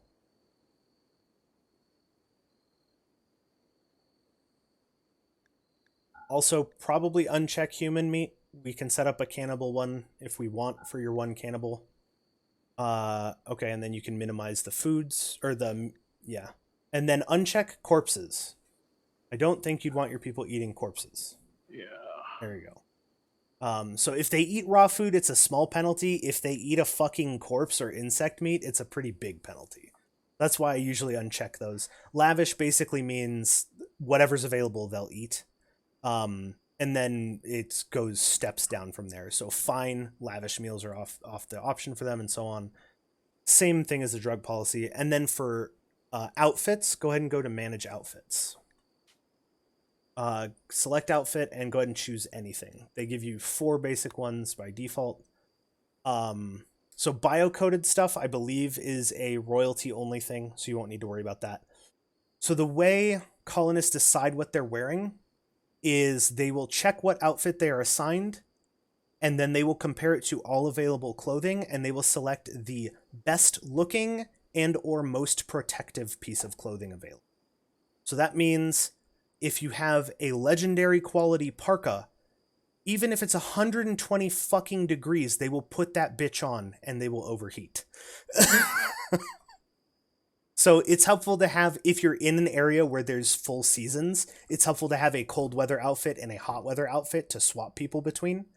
You're in permanent summer, so honestly, you might just want to uncheck parkas, since you probably will never need that. And then you'll also want to go into headgear and uncheck toques, which are beanies, basically. There you go. Those are cold weather gear. They keep you warmer. Dusters and cowboy hats are for hot weather spaces. And then the other thing you want to uncheck here is allow tainted apparel just above headgear. So tainted apparel is clothing that was on a person that has died. It is now dead man's clothing, and it will give a large mood debuff to anyone who is not a psychopath. So you don't want them to accidentally put that on, because they will, if it's better quality and better stats, they will put it on even if it's tainted. Okay. So that is how you do assignments, or assignments here. I always get this in restrictions backwards. The other things to note on this menu are going to be, you'll see it says clear forced on Lieutenant Spork and Kirk. That's because you told them to force wear some of their armor. If you click that, then they'll replace it if something better comes along. If you force someone to wear something, they will wear that and only that until it disintegrates off their body, essentially. So wow. It's usually helpful to kind of go and clear forced after you set someone up if you know they're not going to immediately replace it, kind of thing. And then the only other 2 things on this menu are the degree of medical care they get. So right now they're all on best medicine will be used for any and all types of injuries. You can do everything from no medical care whatsoever to only doctor care without medicine to herbal to regular to glitter world medicine. That's your different tiers. This is important because prisoners have the same one or the same selection. You don't want to use your best medicine on someone who isn't even part of your cult. And then the last part is the little foot running icon. If you left click on that, this is their default AI reaction to being approached or attacked by something aggressive. So it default sets to flee. So if something is aggressively moving toward them, they will run away in a random path. You can have them just ignore it and continue what they're doing, or fight back, which is what I always set things to. So basically, if a cougar gets hungry and starts moving toward, Captain Crick, then Captain Crick will start shooting at the cougar as it's moving instead of running away from it. Because he will not escape a cougar unless he gets indoors. but that is your assign tab. It is definitely kind of a step up from beginning. Probably didn't need to totally explain all that to you, but some of that may be helpful in some of your playthroughs. We got that taken care of, and with that, we can go over the wildlife tab. This one's really quick while they're sleeping. Go ahead and click wildlife. This is all this is all the wild animals on the map. There is a scroll bar on the right side. It tells you their gender, general age. This is a quick access to mark or designate it as hunt is the bow and arrow. Tame is the open hand. The percentage to the right of that is the chance that they will turn into manhunters after being injured or failed being tamed. And then there's also a column to denote it as a predator, as you can see on the lynx. So basically, if the lynx can't find something easier to hunt, it will start hunting your colonists. But right now, there's plenty of like turkeys and rats and bunnies on the map. So oh man, these donkeys, they might start hunting us down. If you want to know more about them, again, you can click the I button. Some animals create eggs, some animals create milk, some create gasoline. The and manhunter tortoise. But that's the wildlife tab. We can't do research yet. You haven't gotten a quest yet.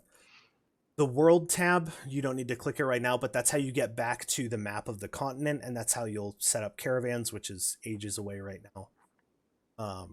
But that kind of finishes going over all your tabs. So now it's just kind of getting your colony established here. So yeah, it's now day 3, I believe. So now it's giving you the alert of defenses and Hard race will meal start source. Yeah. So what you might want to do for defenses, you'll probably be fine if you don't set it up, but if you go to architect. Well, he hasn't built the recreation yet. Yeah, if you want him to do that before building the chairs, you can select him, right click the blueprint and say build now or force build or whatever. Yeah, he's almost done with the chairs. Yeah. Where am I going? Go to security. And this is where you'll get things like gun turrets and stuff later, but right now you can build sandbags out of steel. Oh, they changed it to cloth. You can build barricades out of wood or steel or silver, and then you can build spike traps, which your colonists will inevitably walk over and kill themselves on. Oh. You might want to build some barricades so that you can line up behind it and get some cover from ranged attacks, just on either end of your base or something, just like 2 or 3. That would cover defenses for the first couple raids or scenarios. You don't need to do it right now. I typically don't, honestly. Jade barricade. Oh snap. Regal as fuck.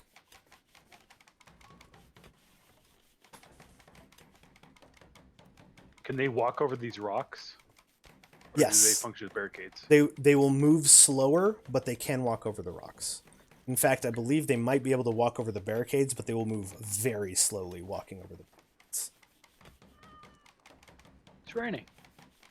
Nice. Oh yeah, go back to architect and go to power. We never went over that. Where's Spork? There he is. Oh. He went to the upper right corner of the map to get a dead guinea pig to butcher it. Oh.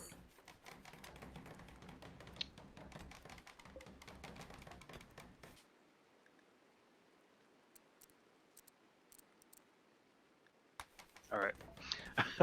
Yeah, just at least not the farthest away point kind of thing. Yeah.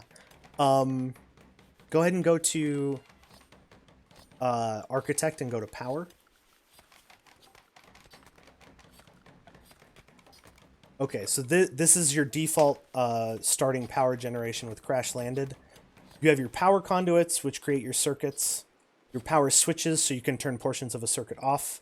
You have wood generators, chem fuel generators, and wind turbines. Wind turbines are sporadic power, but they don't cost you anything once you build them. So they're kind of nice. Water mill generators and geothermal generators are the shit, though. That's the good stuff. Eventually, you'll want that. Honestly, I would set up probably like 1 or 2 wind turbines, maybe, if you want to get power going right now.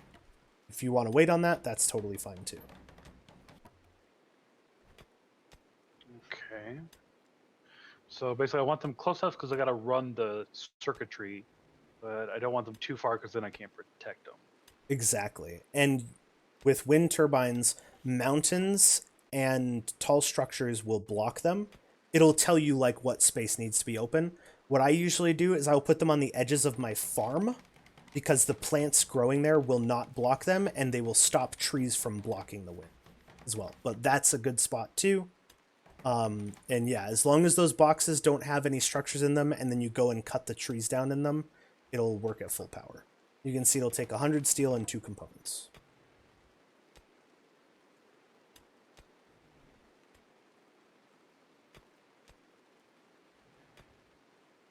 Okay, I'll go put it here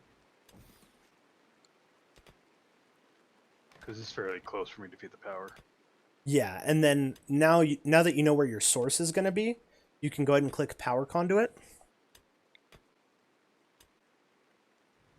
And then this works like walls. You can drag it in a line. So there will be power conduits in the space that exists for the wind turbine, and then you'll want to drag the wires. Now, one catch with the way you're building the base in the mountain, you can run wires underneath constructed walls. You cannot run them under natural spawn mountain. Okay. So I'll probably eventually want to replace all the inside. Yeah, and you'll want to do that anyway because if you use natural floors and walls of mountains, it increases the chance infestations will spawn there. Right now, it's small enough and you've lit it up. It's low likelihood of an infestation. It's pretty early too, so. Wait, what's an infestation like? Bugs will burrow up out of the ground and spawn nests. Oh. That's the danger of building in mountains, but as long as you light it well, you cover the floors eventually, and you either smooth out or replace the walls with custom walls, then the chance for infestation is very low. Basically, anything underneath overhead mountain has the potential for it.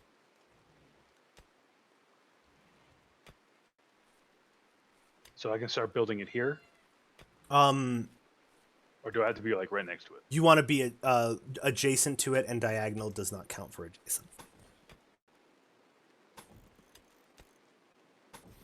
You can click and drag if you're doing a straight line of stuff.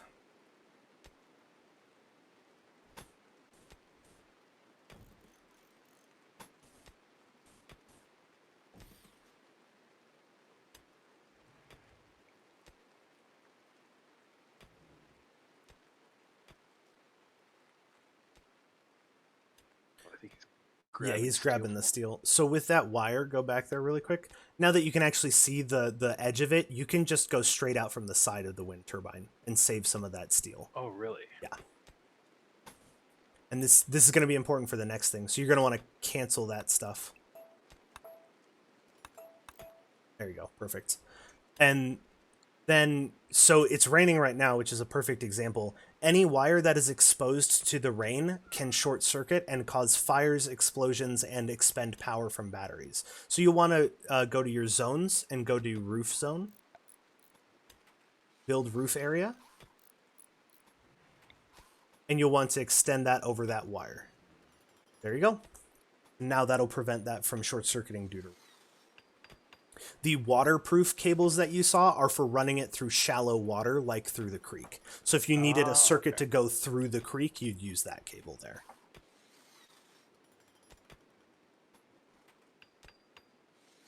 Oh, I think the other bedroom's done too, if you want to put a bed in it after he's done with that wind turbine. There you go. In fact, you don't have too much construction right now. You might want to just queue up some beds for the rooms. That way they're not sleeping on the ground anymore. Okay. Architect, furniture, a bed rolls, cloth, a bed is... Can I just build on the sleeping spot? Yes, that is a feature of 1.1. You can replace a sleeping spot with a bed. It's very nice.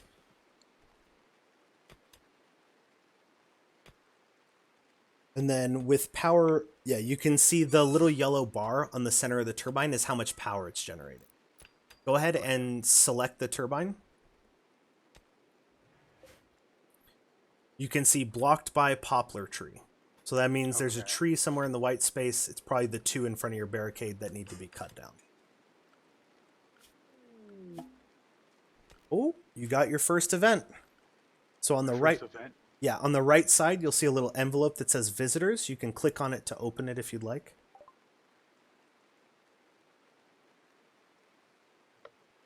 So it looks like it's some visitors from the coalition and they have items to trade.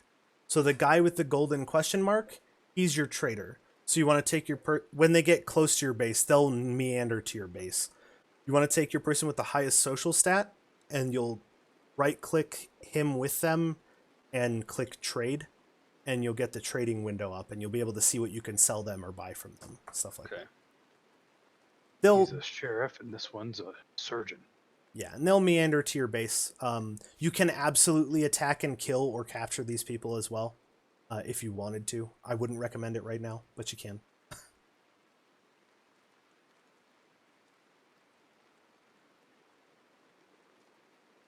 She's a criminal surgeon. Dun dun dun. Careful shooter. She might be worthy of turning. This guy. Eh. Chemical interest, yeah. No. Okay, so we'll let them get closer, I guess. Yeah, they'll walk their way toward your base. Where am I? Looks like they came in from the upper right. If you ever want to snap to one of your colonists, you can double click their box at the top center of your screen.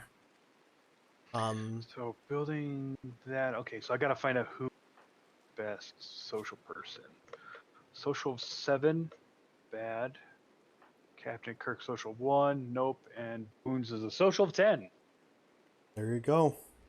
All right, Dr. Boons. But yeah, while you're waiting for them to walk closer to your base, you might want to designate those trees to get cut down, and then you might want to put your Yes. first couple lamps in and extend your power cables. So, You can only do one at a time unless you go to the chop wood tool. yeah, I was trying to remember that one. There you go. There.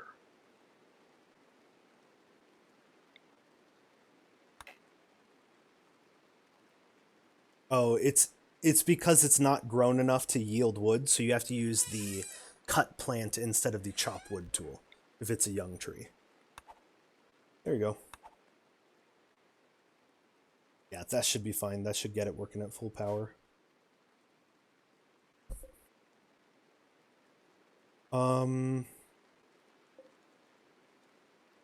Yeah. And then the other thing, we're getting beds built, so that's good. So next we're going to need a food source, and then we can worry about a research table.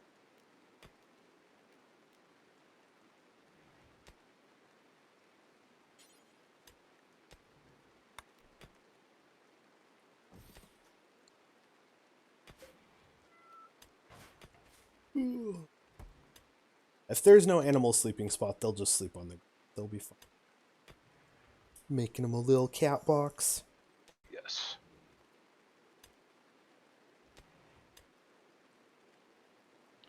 Oh, right. And then the people from the north are still Yeah, they're still making their way down, I think. I think they were in the upper right of the map somewhere. making their way downtown.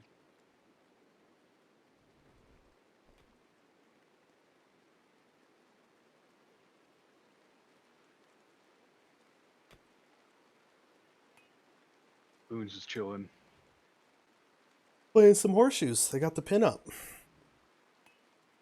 Spork is still mining. So the next space you'll need. Okay, they're there. The next area you'll need to carve out of the mountain or build a room for is going to be your kitchen. That's what we're gonna. Okay. What I'd recommend setting up next. And eventually, when you're more comfortable with the game, when your people first land, like I will immediately pause the game, tell them to equip their stuff, and I will lay out farms a dining area, a fridge, a butchery shop, a kitchen, and homes before I even start the game. So that's kind of the base things you need to not Okay. immediately fall So over what dead. do I want him to do? I want him to Right click the guy with the golden question mark. Trade trade. with. There you go.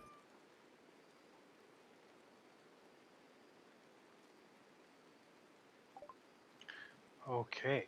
So this is what he's got. This is what both of you have. So Oh, it's a bit of a convoluted scheme. Basically, arrows on the right side mean you can sell him that stuff. Arrows on the left side mean you can buy that stuff. He currently has 94 silver he could pay you if you sold him stuff. he You does have a triple rocket launcher. you currently have 0 in your stockpile, which is why it's showing you don't have any. So you'd need to go haul it over, but let's see if he even has anything you want to buy. You should have around 700 silver. So you could buy some beer, you could sell him the pants, you could buy the steel simple helmet, you could buy some packaged survival meals, you could buy some medicine. So let's sell him the pants because that looks like it's worth a lot. Yeah, Sin Thread's valuable. I can't really use it for anything else, right? Yeah, it's just if someone's pants get to a low quality, you can replace it. Doesn't want my fur. Yeah, different vendors will want different things. And then here's a little bit of like a meta information strategy. The difficulty of what the game is throwing at you is based on your colony wealth in items, structures, people stats, etc. If you sell someone stuff and they don't have enough silver to actually pay for it all, you can still give it to them for free, effectively removing wealth out of your colony, reducing the difficulty of stuff coming in. Huh. Interesting. Yeah.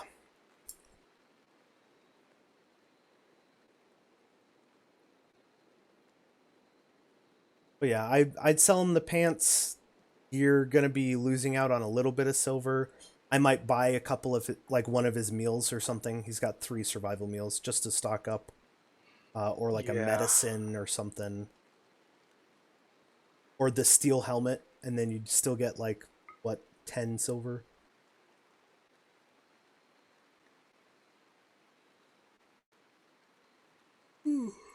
Oh, so I'm gonna miss it, and he's still gonna give me 93 silver. Yes, yeah, you can barter basically, um, as long as the values kind of match. Okay. I think this is good. Okay, if you're happy with that, you can go ahead and hit accept, and you'll complete the transaction. And then it immediately drops on the floor. You'll either have to indicate it to be hauled urgently or hope somebody grabs it. Okay.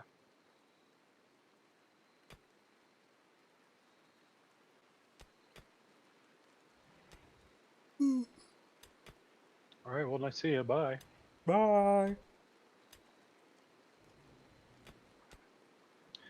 I'm gonna regret letting that surgeon go. So, question: if I were to kill that merchant, would I get all the stuff he had? You'll get the stuff he has equipped and maybe a couple things. Um, when you get trade caravans showing up with muffalos with saddlebags, you can click on the muffalo and see what's in the saddlebags. And if you kill that herd animal, it will drop everything in its bags. Yes. So vendors, you'll get some items. Herd animals carrying the items, you will get everything that is displayed. Okay. Oh, dude, you got a bed. Spork has a bed, and Boone's has a bed, and so does Cat. So I got to work on Crick's bed tomorrow. Yeah, it looks like they're This room's almost done with almost the done. room. So I might His just throw it in here. his wall is made of compacted steel.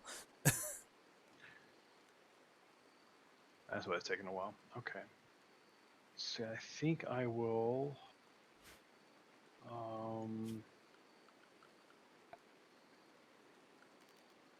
So I want a wooden door there. The door there.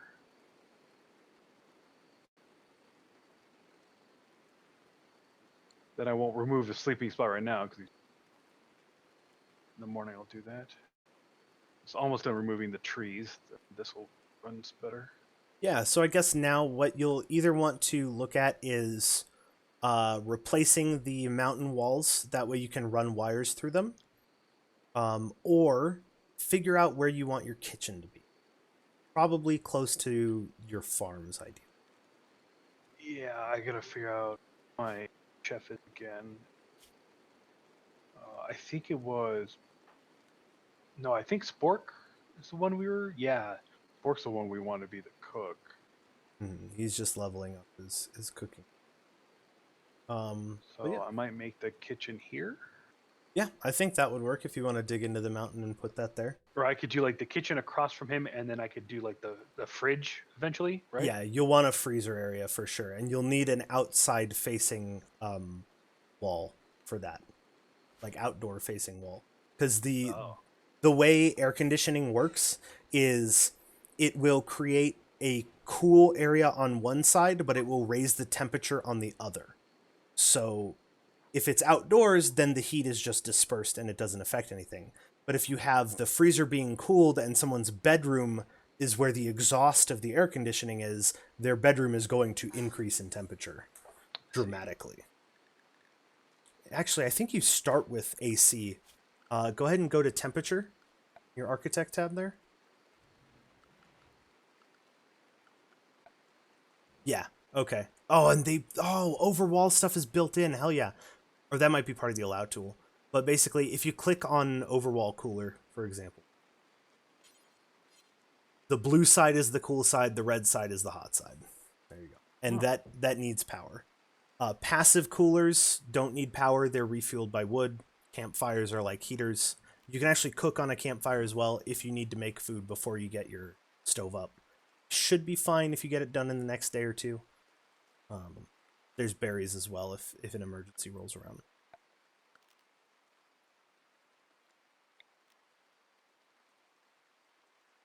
But for the most part, you've seen all the core mechanics. How big of a kitchen should I have? Does it matter? If it's a cramped working space, they'll be upset while they're in there. I would go again 4x4.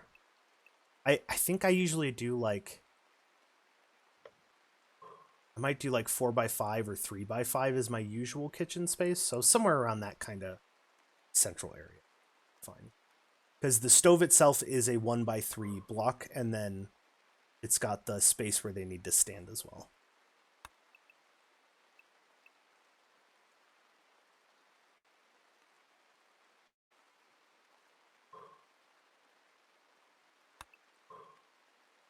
And then this corner piece, could I just make that the AC unit or no? Yes, I believe you can. If not, you can just kind of throw up some wooden walls in that corner and slap one on. It'll be fine.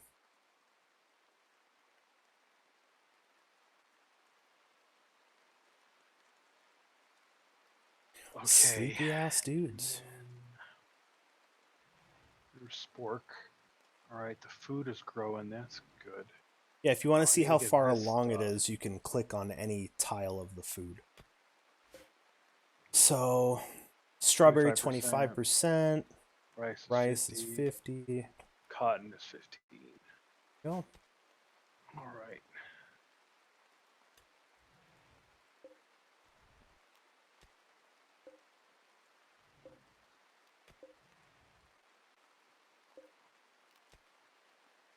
So yeah, for chunks and slag chunks, there is the normal haul option, which is basically that super low priority hauling, where it's like, get to it when you can.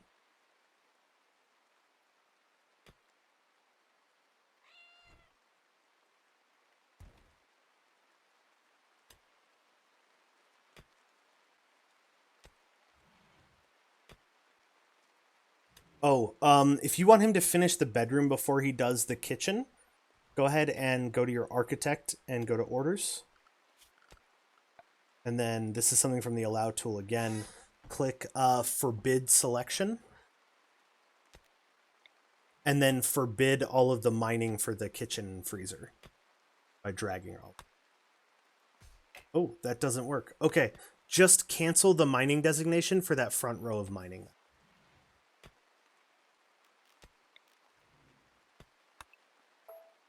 Yeah, and then probably the back 3 there as well, because they can mine through diagonals. There. So he'll go finish the bedroom first, and then you can put that back down for him to do the kitchen after. And then you probably want to designate all the chunks, slowing them down in the hallway to get hauled as well. Yeah.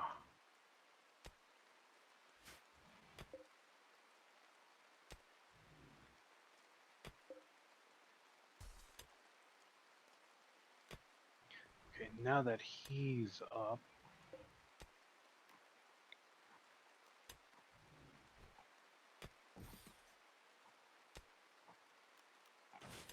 okay, and then furniture, put a bed there.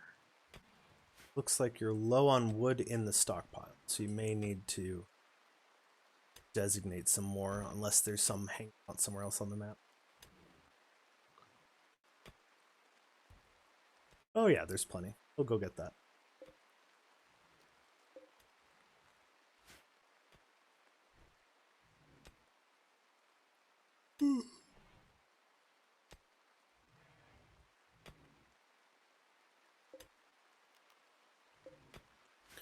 Yeah, mountain bases like this are less resource intensive, but more time consuming, basically. Whereas if you were to have just built out of wood, you would have had like homes and a kitchen and stuff set up already, but you would have also deforested a large portion of it. Yeah, but I also know like it'll be safer in the long run. Yeah, got some natural defense with this. Plus, it kind of like lended itself to it based on how the map was set up.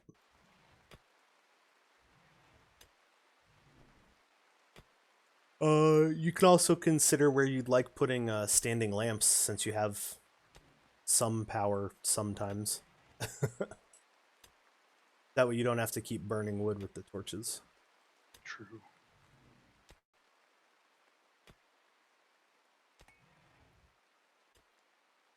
But yeah, this moments like this is why there's fast forward speeds and stuff. Yeah, where you're just kind of waiting for some stuff to get done. Okay. This is almost finished being dug out. Then I'll want the door and the bed made. Eventually, I want to clear out their rooms. Yeah, and you also want this someone to be clean dug them. out.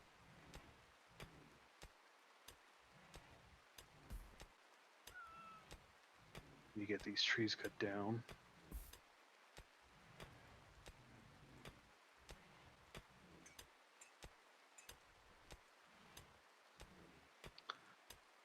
Right, so I'll probably want to make like at least a wooden wall here and a here so I can run the cable through so I can light both rooms up. Yeah, most likely. That would be a good call.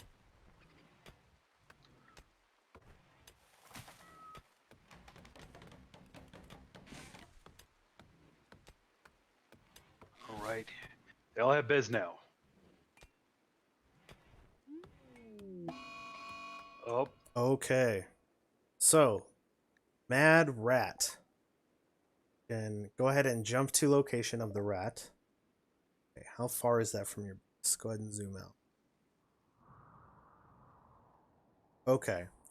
So, this is a relatively tame kind of encounter, but still dangerous nonetheless.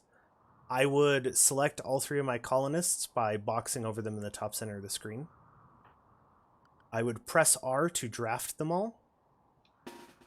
And then you can now right click to move them to a location. So I'd move them kind of to the north of your fields a little bit, because the rat is right there and he's going to beeline for your colonists. the last side of the rat. Upper left, there, right there, top of your screen in the trees. There he is. Okay. Yep.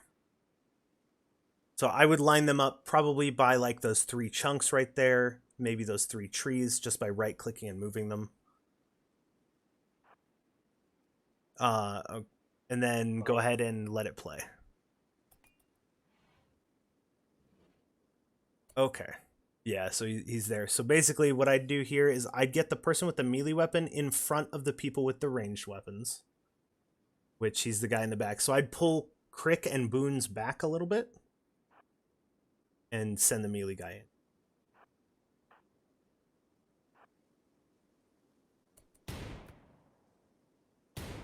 Okay.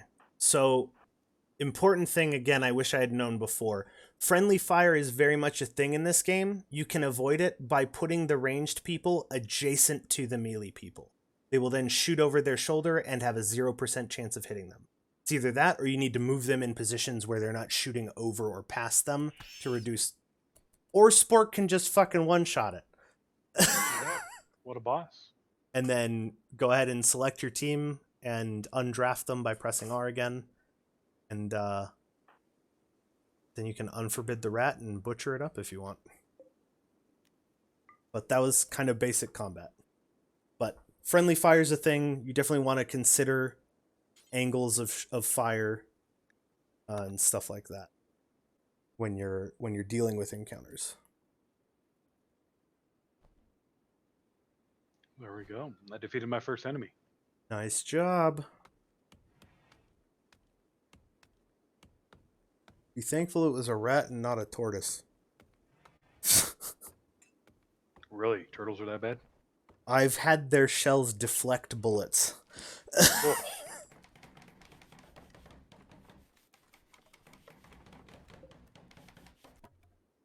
Blocked by a poplar tree. It must be this one.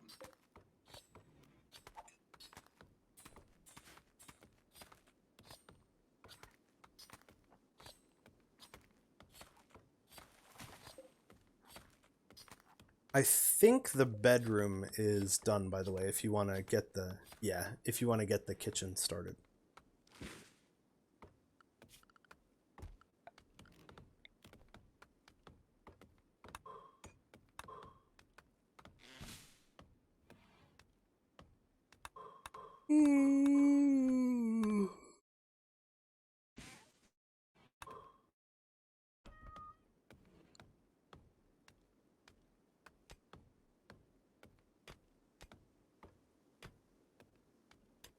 There we go. I don't think it's blocked anymore. It's not blocked. Yeah, it's making 1650 watts. Looks like the wind's picking up. So now, if you were to put some standing lamps in some rooms and get the cable close enough, you could deconstruct the torches and the lamps would light things up. Okay. So probably mine this. Oh, Mine this. I had you install replace stuff. Oh, but those are mountains. Never mind. Replace stuff. Basically, in normal Rimworld, what you'd have to do is deconstruct the wooden wall and then build the stone wall. With the replace stuff mod, you can just tell them to build a stone wall over a wooden wall, for example, and they will just replace it. Cool. So it's a lot handier than having to deconstruct and then constructing.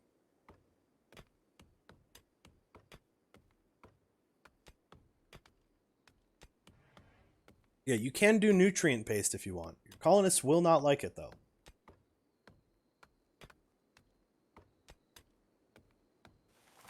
However, they won't know if it's human meat or insect meat.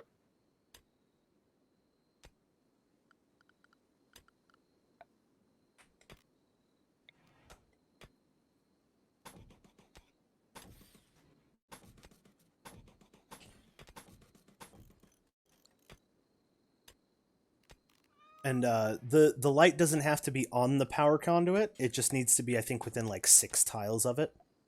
So you can put it anywhere in the room for that. And it will connect through walls, so you don't actually need to run it into that final room. That shows you where it's connecting to.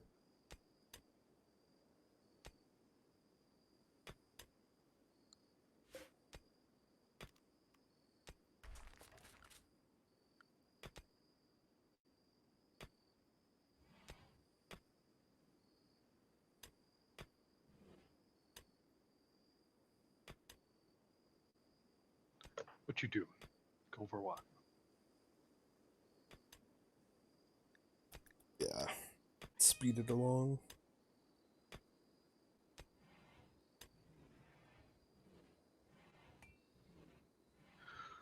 So let's see. I need batteries. I'm not too worried about that. The meal source. We've got to make kitchen stuff. Which I guess would that be in furniture? No, you're going to produce pick meals, so it would be production. Production. art bench, butcher table, hand tailor, electric tailor, electric stove, fueled stove. Yeah, so fueled stove you can fuel with chem fuel or wood. Electric stove is electricity. Okay, that's what I want to work towards. Yeah. Um, another good pro early game or early career tip for Rimworld: don't put your butcher location and your cooking location in the same room. The cleanliness of the kitchen directly correlates to the likelihood of food poisoning. Wow. So I usually put them in just two adjacent or nearby rooms, both connected to the same freezer, and I will just store the carcasses and the food in the same freezer, and then just have separate rooms with separate doors. In the future, for future runs or adjustments to the base, good rule of thumb is to usually have 2 or 3 block wide hallways. That way, pawns can pass each other in opposite directions without like slowing down. Oh. Um, and oh yeah, and power conduits do provide a beauty debuff if they are visible. So you try to keep them underneath walls as best you can. Um, Good to know. and that's something where it's like, yeah, when I'm 2 in-game quadrums into the game, I'll go back and fix that. But early game, it's totally more about functionality than beauty. That's why you have the early optimism and low expectation buff in the beginning of the game, is to deal with all that kind of shit. And then as your wealth grows and you lose those safety net buffs, then you can make those improvements.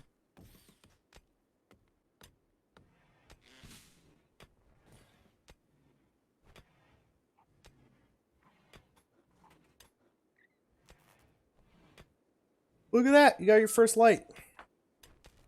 Bam.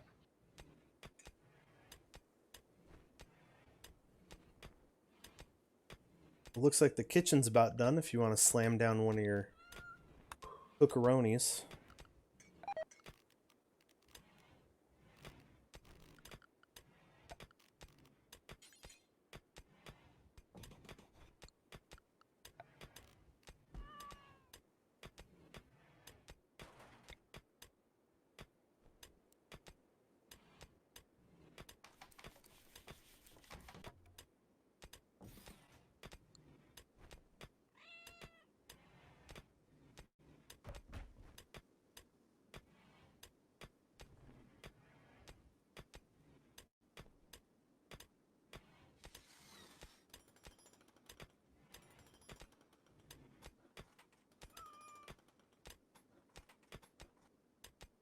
Okay. Oh. Captain Crick thinks that you should give your faction a name. What should your faction be called? Compact of Not Bum? Wow. I think you should give this settlement a name. What should this local settlement be called? Progresso Soup. All right. Not sponsored. Oh. Okay. Let's see. So what should our faction be called? What is it called in Star Trek again? It's not called the Confederacy of Planets, right? I forget. It's been a while. It's not the Empire. Hang on, let me see. Ugh. There we go. Just anger both of the SAR factions. Uh, The Rebel Alliance.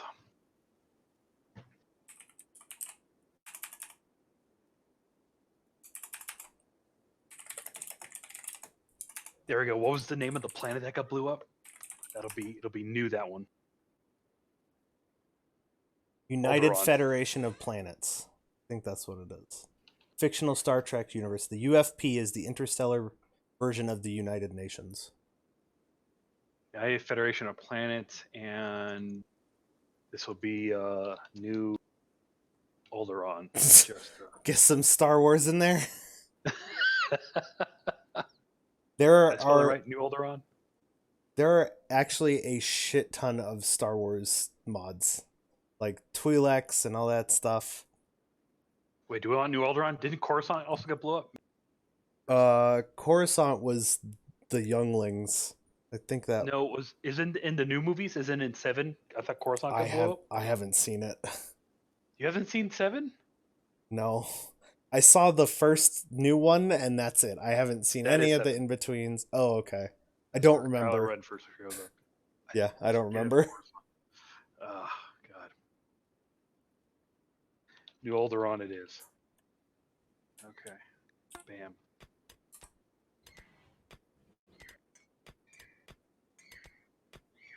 Okay. So now I need to go to power.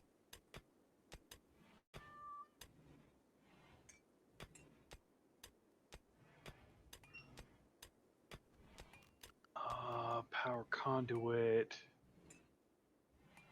I want to extend this to at least That should here be close enough, yeah.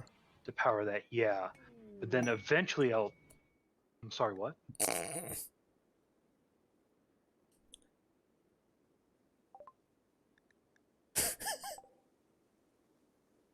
That's a lot of fucking ducks! Wait, do I get all of these ducks? Go to your animals tab.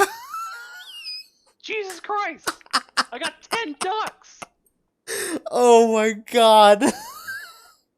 So, this may seem exciting and cool, but bear in mind you I need gotta to feed them all. feed them all. So you may just want to mark most, if not all of them, for slaughter. They will create eggs, though, I believe. Okay.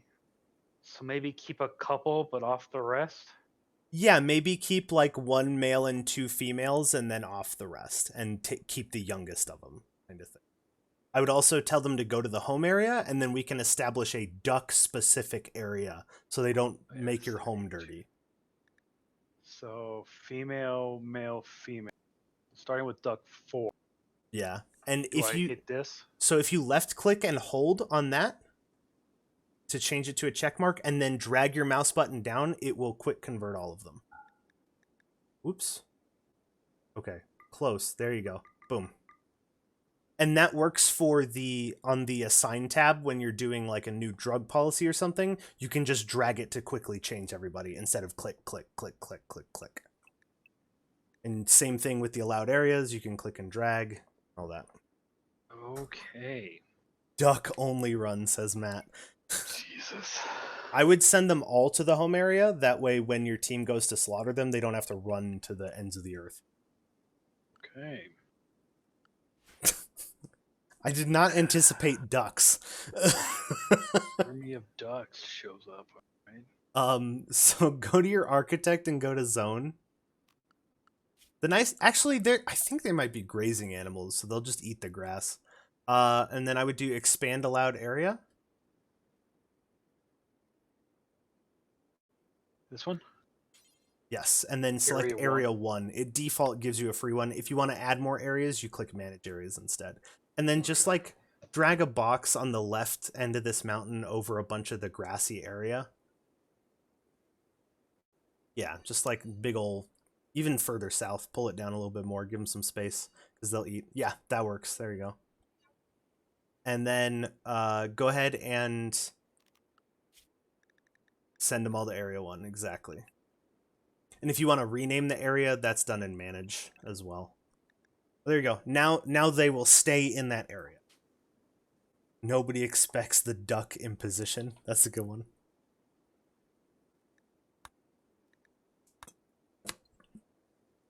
There you go. Congrats on the ducks, bro. Oh, thanks. I guess. Yeah, he's going over there right now. Yeah, he's going over there to slaughter one right now. Jesus, that sound. Wait, what is this? It's a piece of art. Sure, it's leaving the bodies around, Crick. What the fuck? That needs to be the fucking follow noise. Is the duck dying?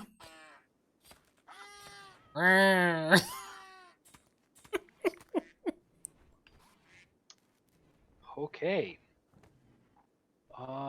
Right. So now I want to do production. No, temperature. So I need to put the cooler here. Yeah, I would honestly just box out the corner. So I'd move it to the left one. Yeah, and then I would build a 2-space wall up there. That'll work. You'll need to run power up there though. Yes.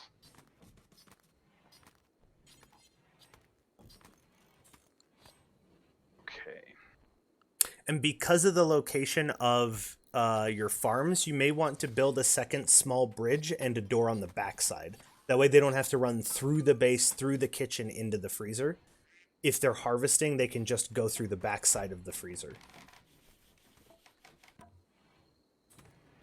If that makes sense.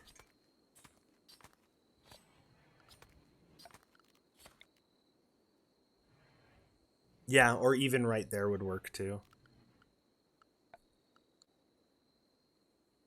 Okay, they're sleeping though. Well, now that we've slaughtered all of the ducks. Who's this, the Taurus? That's the magic of Rimworld. Sometimes you just get donated 12 ducks. But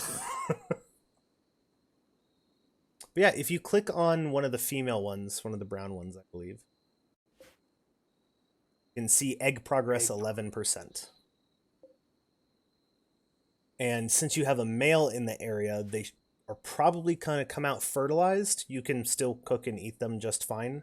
If you want them to hatch into more ducks, do not put them in the freezer. You'll have to establish a separate stockpile zone for fertilized eggs. But that's down the road. Okay, and you can see your stockpile's already getting kind of full up of stuff. Yeah.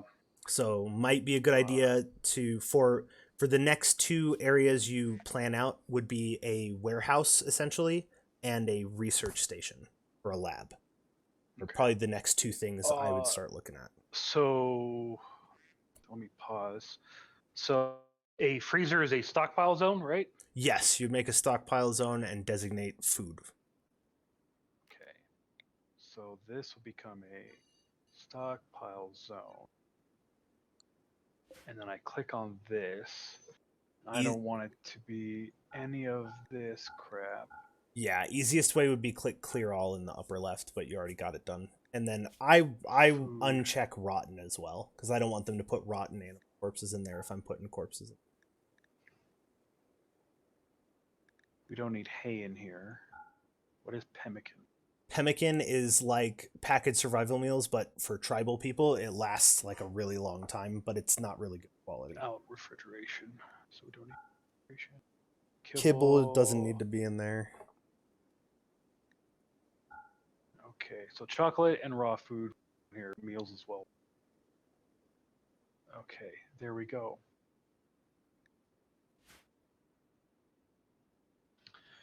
And then I'll probably want to haul this shit. Yeah, the ones in the kitchen, the ones in the bedrooms. And you may want to force them to clean up the bedrooms tomorrow when they wake up. Force clean? Yeah, so basically select Crick. And then hold shift and right click the floor in his room.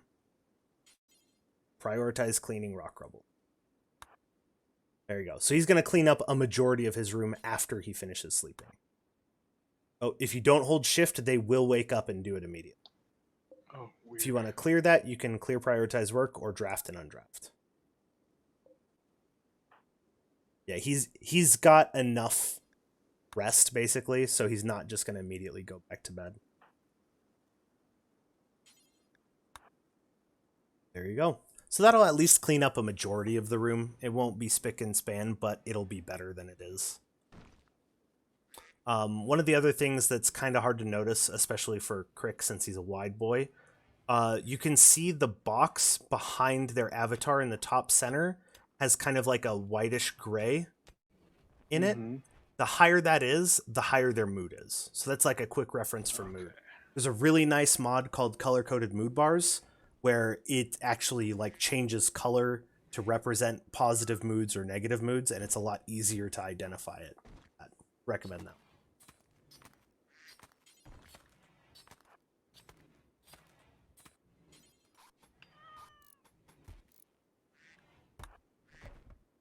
He's already moving the meats.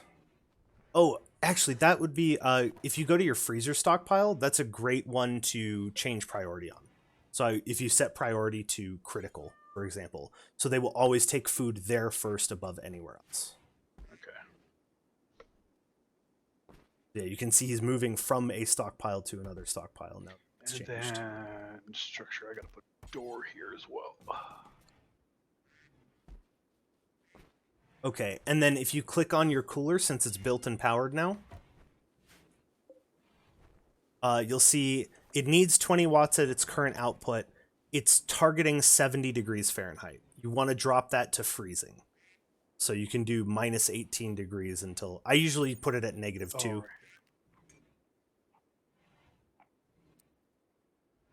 Now it's at 68. Just keep clicking it to lower it further. And Oh. 32. There's tends to be a little... Freezing or cold? If you want to refrigerate it, you can. I usually freeze it because then it completely pauses the decay timer. The issue is now instead of 20 watts, it takes 200 watts. So you may want to build a second wind turbine or just hope it's windy enough until you get research up and running. Okay. But basically that will refrigerate it when you have power. So it'll extend the lifespan, and then once you get more consistent power, you can basically infinitely extend it. And if you put it, one more block down, that'll be immediately adjacent. It'll automatically hook into the grid. Cool. Uh-oh. Welcome to your first raid, bro. A group of tribespeople from the Baraga Union have arrived nearby. They will prepare for a while, then attack. Prepare defense or attack them preemptively. Okay, it's one naked dude.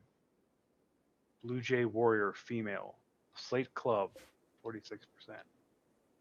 51 years old. So old naked woman who's better at shooting.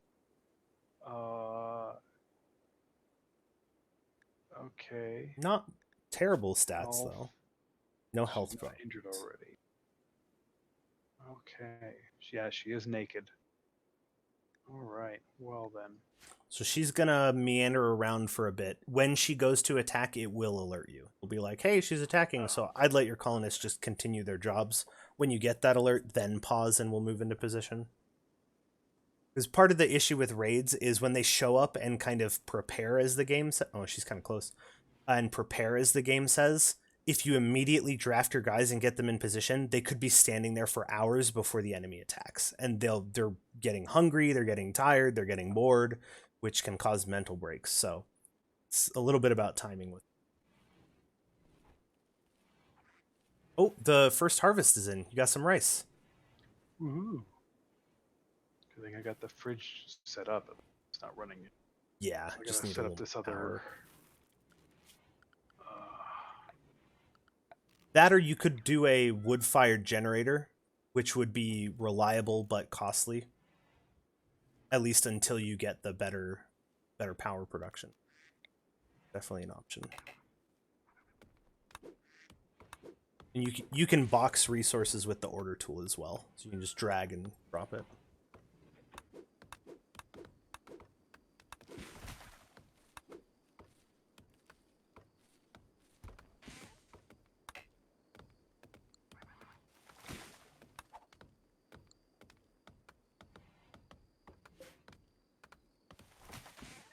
Okay, got them all.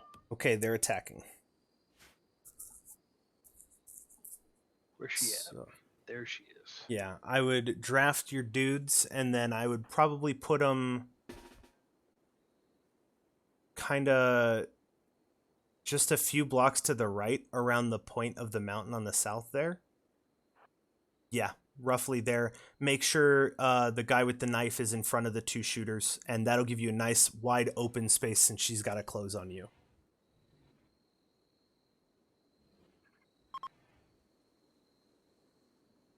And if you zoom out a little bit, you Terms should see her of coming. spacecraft have impacted nearby. I'd put him in front but adjacent. That way he doesn't get shot by his own dudes. So like right next to Crick.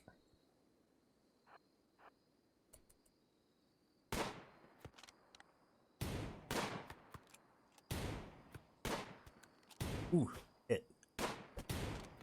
Go Crick. And she's down. Okay. So, instead of dead, she's down, which means you can capture her and attempt to recruit her if you would like. Check her health. Make sure you didn't, like, shoot her eyes out or something. No. Okay. She's going to die in 8 hours. That's plenty of time to get this sorted. Do you want to try to capture her as a prisoner?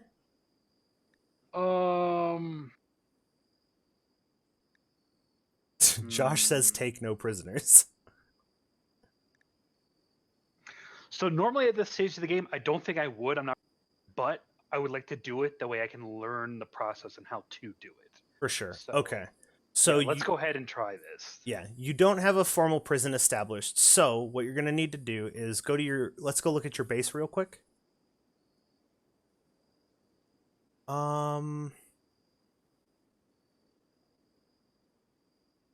Like options. So what we'll do, Should I move the bed over and then keep her in here? yeah, you can do one of two things. One, we can just use the kitchen for now, and we'll get it sorted out in a minute. Or two, you can put like Crick and Spork in the same room, and we can use the other one. So whichever of those two options you'd like. So uninstall, reinstall. Just click reinstall. Uninstall will make it an object in a stockpile. Reinstall will queue it to move it. Okay. And then we need to immediately get her in intended to. So go to your architect. Go to furniture and grab a sleeping spot. Go ahead and put it in Spork's room. And then right click to remove your selection. Click on the sleeping spot. And click 4 prisoners. Confirm. It's just until the bed is moved, he cannot use that bed, basically. Yeah. Okay, so now you're going to want to go back. Actually, while we're here, go ahead and go to work really quick. Go to the work tab. Sorry, I don't want the cat going in there to like let the prisoner loose. That's fair. Go to the work tab.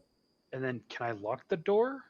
No. Doors are assumed locked for anyone who's not friendly to the colony. Where am I going? Work tab. Let's see. So Boons is your best warden and your doctor. Okay. So select Kirk by clicking on him at the top center. Oh. And then move the camera back to the room. I've selected Kirk. Yeah, move the camera back to the bedroom. Oh, sorry. Over here, you're good. Right click on the blueprint for moving the bed. Oh shit, he's drafted. Undraft him. Sorry, that's my bad. Now right click on that blueprint. Prioritize working on bed. That way he gets the dude's bed moved over before they go to bed. And then go back to the combat scene. Go ahead and undraft Spork. Let him go about his business. And then select Boons. Right click on the downed enemy. Undraft? Yeah, you can undraft him as well.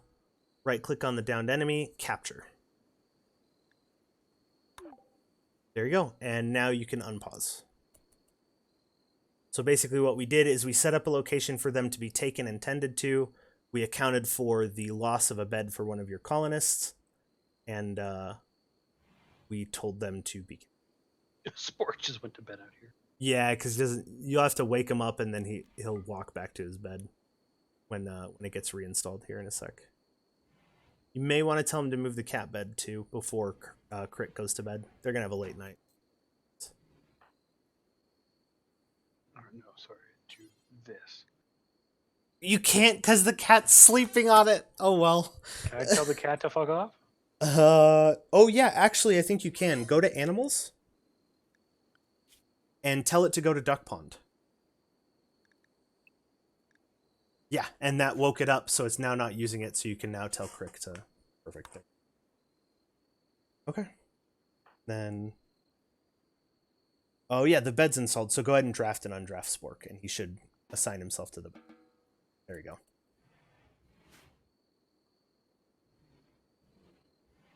Sorry, Snuffles. It's temporary. Yeah, don't forget to change its restricted zone again. Okay, and then I believe Boone should be going to tend to her immediately. Yeah, he's grabbing medicine. And then if you want to click on her and go to her health tab, you can see what it looks like when a wound is tended as soon as he finishes. It's good that we got a light in that room too, because tend quality reduces in darkness as well.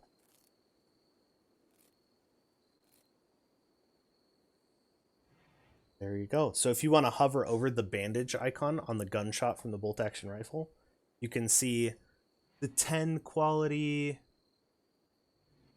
bandaged quality 14%. Not great. But it's not bleeding anymore, so it's only got 2 wounds bleeding. Where's Dr. Boone's going? Oh, There was another bandage out there, I he think. went out to get the herbal medicine, because you can see on the left side you have a quick access to food restriction for the prisoner, and then you also have the type of medical care, so they'll only get herbal or worse. They won't get your good medicine, which honestly is the way it should be. It's also good that we had those rooms cleaned too, because if the room's dirty it increases chance of infection.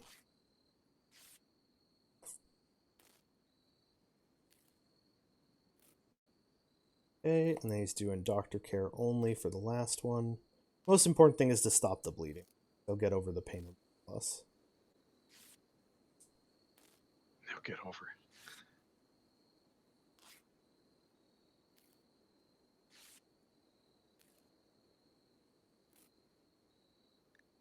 Poor Boone's had quite a long evening. Okay, but while he's finishing that up, you'll notice they have Blue Jay the Warrior has an additional tab that says prisoner. Go ahead and click on that.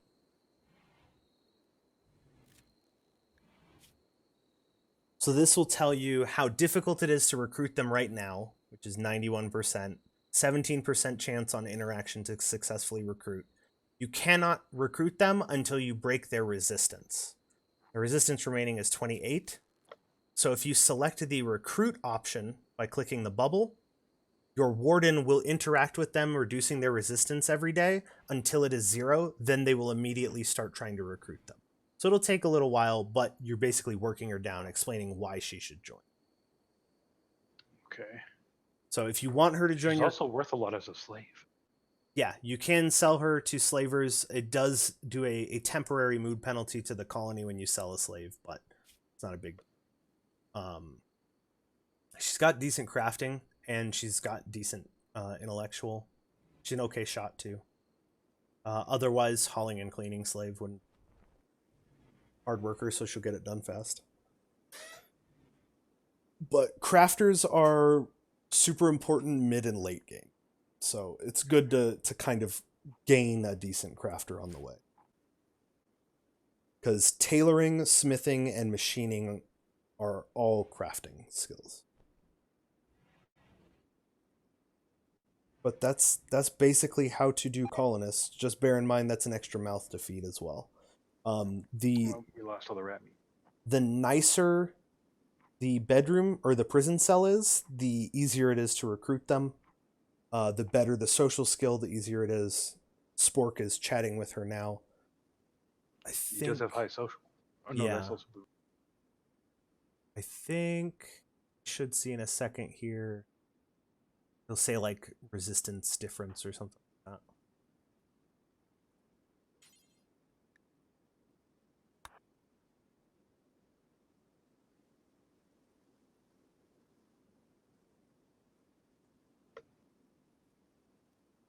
There we go. So resistance went from 28 to 27.4. She doesn't have a high opinion of Spork yet. That will change over time. And her mood is low because of pain, because of being naked, and probably because of a relatively ugly. But that's basically that. I would give her a bed at the very least, if not some other furniture. I know you got a lot of other stuff in the colony going on, but it's always good to try and shore up prisoner cells. Okay.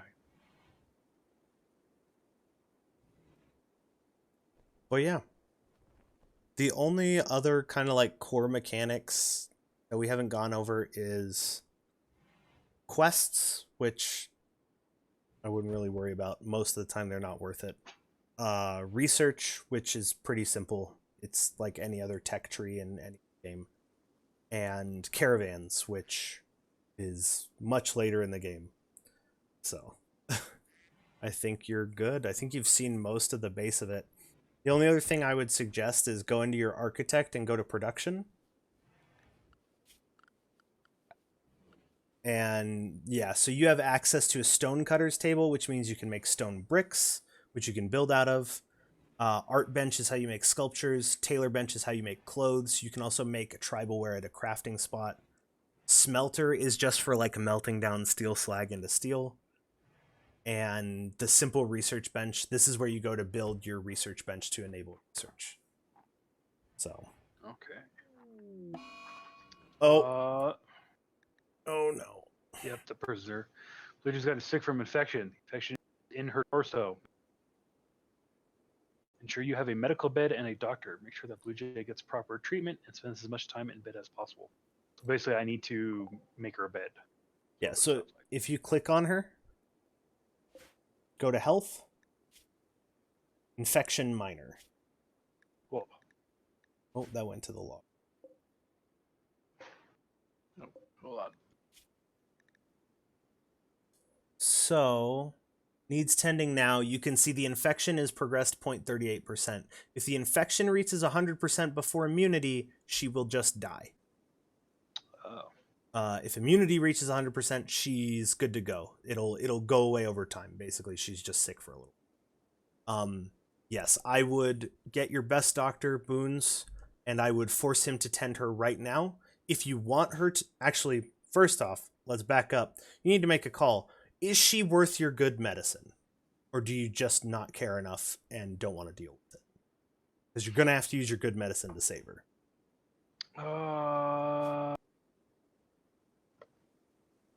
Nah.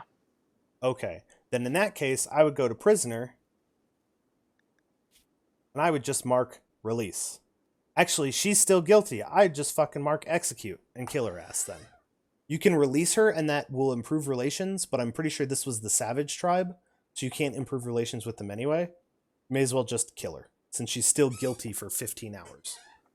Yeah, she's part of the red pyramid ones. Yeah. That way you don't waste your good medicine, you're not wasting any more food on her. Just get her out of here. So who does the execution? The warden? Yes, the warden would. Oh, I think Spork's going in there now. See that knife? Look at that shit. Oh god. Go. All right. So now with the body, what can I do with this body? Can I bury it? Yes, so if you go to architect, and then misc, you can Grave. dig a grave or build a sarcophagus. I usually save sarcophagi for my colonists and pets, and then I will either just dump the body like on the far corner of the map, or bury it in a grave, or cremate it if I have a cremator. Yeah, you can't dig it into stone. You gotta do it on dirt.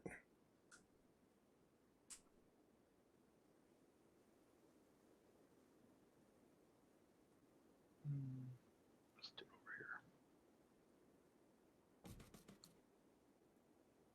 And then what do I? It needs to be built first, and then they will Okay. move the corpse to it.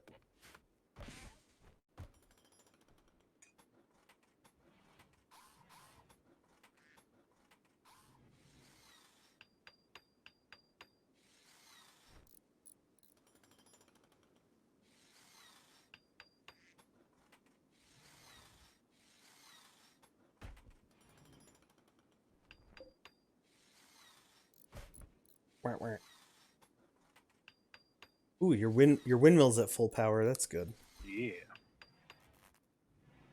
Okay. Yeah, there's still some trees that need to be chopped, but you're good. There's the grave. So now you can, There we yeah, go. Spork's already on it. Sports. Taking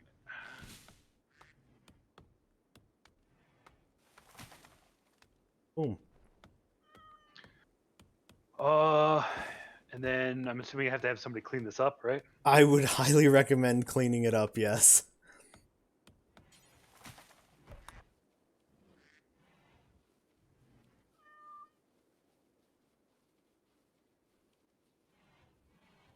There you go. Oh, we never set up cooking bills. So if you go click your stove after you get that moved up,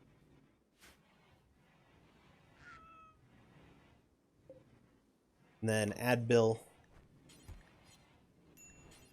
I would cook a simple meal. Hold on. Basically, I have 2 columnists idle. okay, so Boons and Crick don't have anything to do.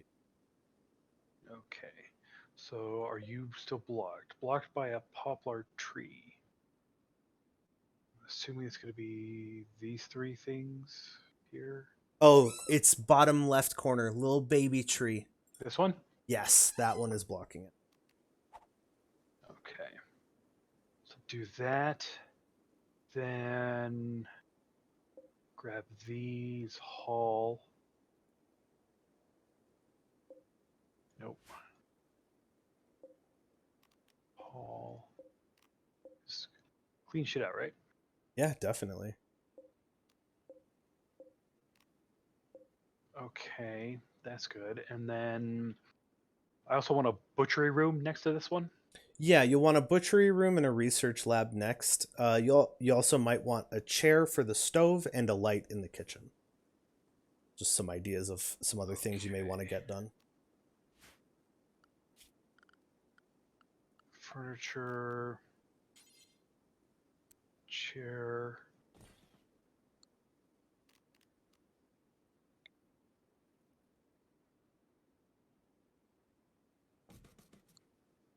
Okay. And then who is my scientist? Intellectual force, good. Okay, yeah. So Spork is both my cook and my researcher. Oh, his cooking's level 2 now. Hooray. Okay. So I think I'll have like the butcher thing on the other side of the fridge here. Yeah, that And would then I make might make sense. the research lab here, the way he's next. And then over here I'll make like crafting shit for Crick later on. Boons, eventually I want to make a hospital wing over here. So I'll probably put like eventually a prison and medic stuff over here. Yeah, usually a dedicated prison and hospital are some of the last things I make because you can always just tend to people in their own beds and stuff. Mm-hmm. I would definitely queue up a bill to cook simple meals. You're down to 15 packaged survival meals. So the difference, yeah, there's a couple different ones. There's 3 different types of meals in the base game: simple, fine, and lavish. Simple meals you can do with 1 type of raw ingredient. Fine and lavish, you need 2 or more that total a higher nutrition value. That's the difference. But they give mood bonuses for eating. I have a lot of duck meat. Yeah. Duck And meat, then human meat. Okay. um, in the base game, it appears they added a ×4, so you can cook 4 meals simultaneously as well, if you want to set that bill up. Make sure you unchecked insect meat as well from the meat section. Yeah. Cat meat, human meat. Cool. And then I guess If you don't care, if you don't want more ducks, you can totally check fertilized eggs as good. yeah, I'll do that for now. I might want more ducks in the future for more eggs. Yeah. Okay, And so then I want not any worker. I want this to be Spork to gain levels, right? yeah, you can do that, or we can set that up so Spork is more likely to do it than everybody else in the work tab. If you don't want to lock the bench to only him, So if he's doing something that's actually more important, but you need food, boons can go cook anyway. So we'll set that up in the work tab in a sec. Take the best stockpile is always a good call until you have dedicated haulers. And then go ahead and click on do X times, change that to do until X. So this basically means if you do not have 10, someone will go cook up to 10, is what this default setting is. You can change that 10 to whatever number you'd like. They typically eat twice in any given day, so you should have, 6 meals on hand, ideally 12, so you have the day ahead prepped. Okay. And then this feature I've only recently started actually using, pause when satisfied. Go ahead and check that. So basically, once he reaches 12 meals, since this bill's been established, he will not go back to cook until there are only 7 meals left in the stockpile. Then he'll go back up to 10. So this means you always have some in the stockpile this way. So I would set this to like 4 or 6. That way you have a couple meals always saved, and he has less work to do when he goes to cook. That way he can do other stuff as well. Makes And sense. he's not like, oh, somebody had lunch, I need to go run to the kitchen halfway across the map kind of thing. Again, it helps with time management. Okay. So this will be. You're probably going to want to eventually extend that freezer or make a bigger one. Just a heads up. Okay. Whoops. That's not what I wanted. I mean, if you intend to continue on this save, if you plan to just start a new one, taking what you learned here and applying it, then it doesn't really for right now. We're probably going to wrap up here in 10 minutes or so anyway. You've seen most of the core mechanics of the game.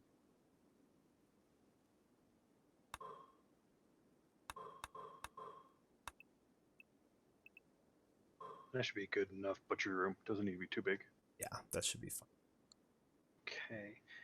Then I will want research lab.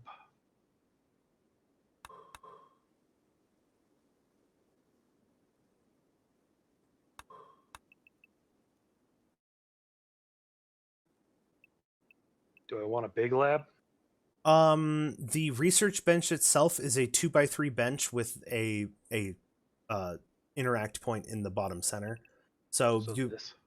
yeah, +1 on like the right side there. That's the size of the bench alone. You're gonna want the chair with it and a light at the very least. So yeah, I'd say 4x4, 5x5 to get started, and you can always make more elaborate things and move them about later. And then I'll probably want to put a pillar in this room too. No, you're good. As long as that center wall stays there, you're only 1, 2, 3, 4, 5 away from it. Well, I figure because I'll be moving towards the center of the map. Okay. Yeah, as long as there's a single structure or a single mountain piece or structure every 6 tiles or so, you'll be fine. Okay. All right. So now they shouldn't be bored or without work to do. Is there any other shit that got left out here? No, looks good. Okay. Then yeah, let's unpause.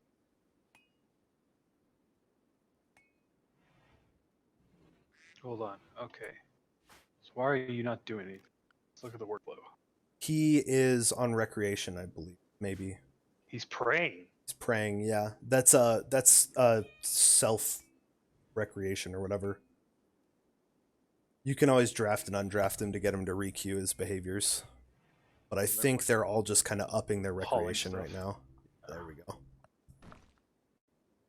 Well, I guess I need to put a light in Boone's room. It'd be helpful.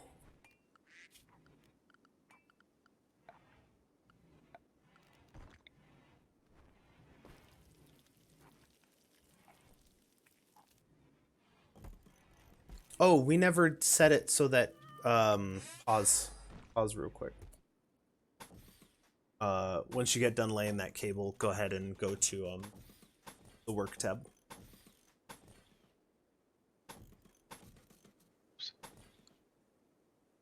I probably want to cancel that one. Yeah. Okay, what are we doing? You'll have to cancel the mining designation it created as well. We go to architect orders cancel. Oh, that works too. Okay, I forgot. Go to the work tab because we want Spork doing the cooking. So go ahead and check manual priorities now.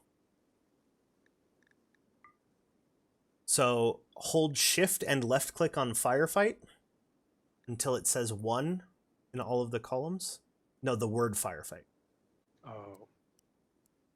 This will change everybody at once. Save you some time. There you go. Oh. And then right clicking drops it down. So set everything from firefight to warden to 1.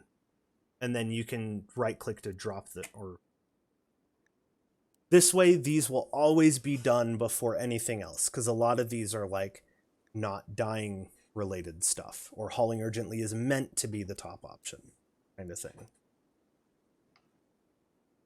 What is basic?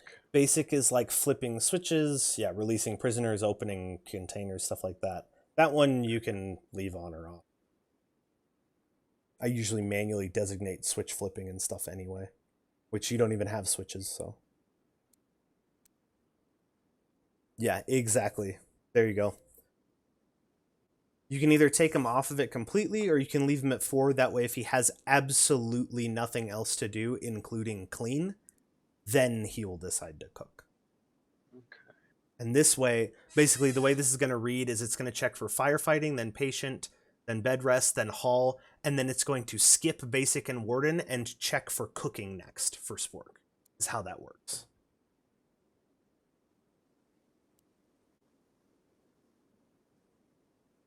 That's how manual priorities go through. Okay, so for Spork, 2, and then eventually I want research up Yeah. to.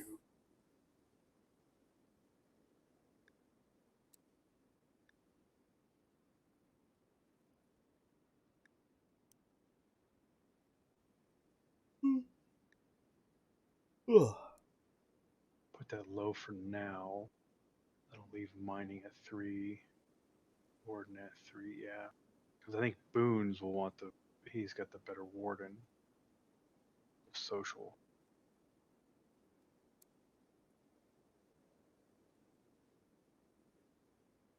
I'll do one row at a time. Okay, so Crick, basic, yeah. Construct 2, plant cut. That at 4, and then he'll be my crafter. So those at 3 for now. And Boons. Yeah, Doctor number 1, warden 2, basic.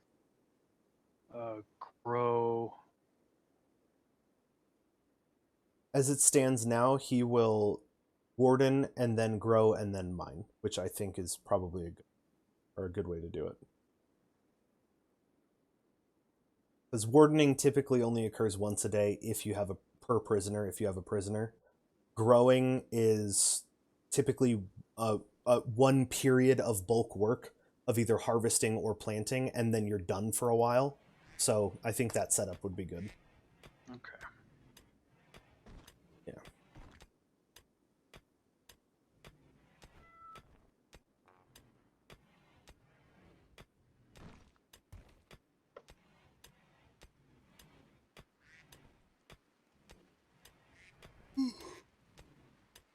Oh, I'm hungry. What did you want to do for dinner, by the way? Leftovers? I didn't really thought about it. Is Nanamo Pippin's mom? I don't think so. Okay, No. your dumping stockpile is now full. You need to extend it. Okay. I believe if chunks are on a square, trees won't grow. So stacking chunks behind your windmills isn't a bad call. Can I just make this? Here we go. Expand zone.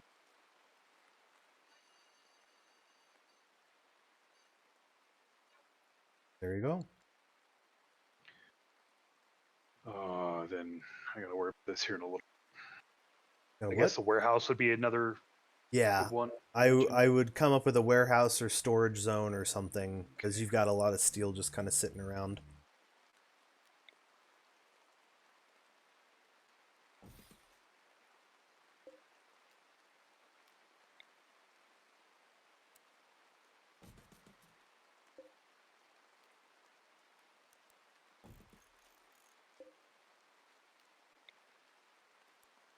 There. Now it's closer to the fridge. And then I'll probably make this my warehouse. Not a bad call.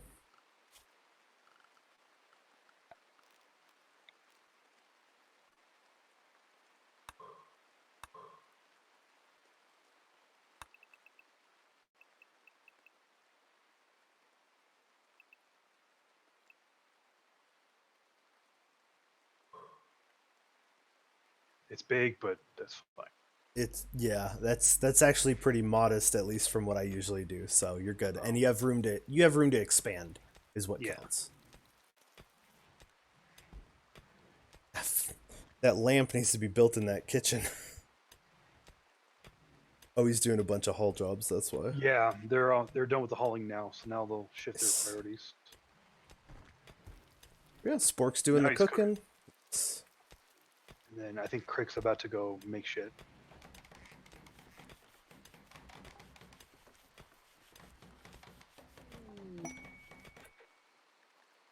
Combat supplier. They are a combat supplier. They will hang around the colony for some time before leaving. You attack them, but this will anger their faction. Oh, it's a caravan. Yeah, they're I don't think they're here traders. to trade with me. No, they are. Oh, okay. So There's this a is lot of them. I definitely won't win that fight. yeah, this is what I was talking about before, though. If you click on that muffalo with the saddlebags, and then click on gear, if you were to kill it, it would drop a Masterwork Silver Longsword, a flak helmet, a chain shotgun, the 1000 silver, 19 minutes, so on and so forth.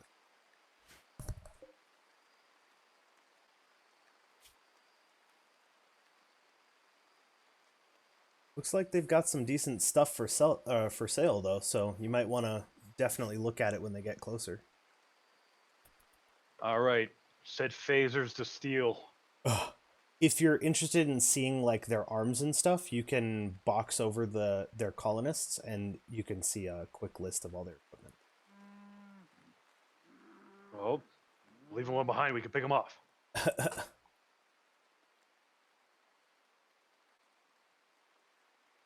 One of the really fun things to do is you wait till you get an enormous like weapon or combat supplier, and then you activate what's called, I think it's like a psychic animal pulsar. It drives all animals on the map into manhunters, and you just watch them like fight off all of the animals on the map. Jeez. Okay. So I'm gonna wake Dr. Boone up.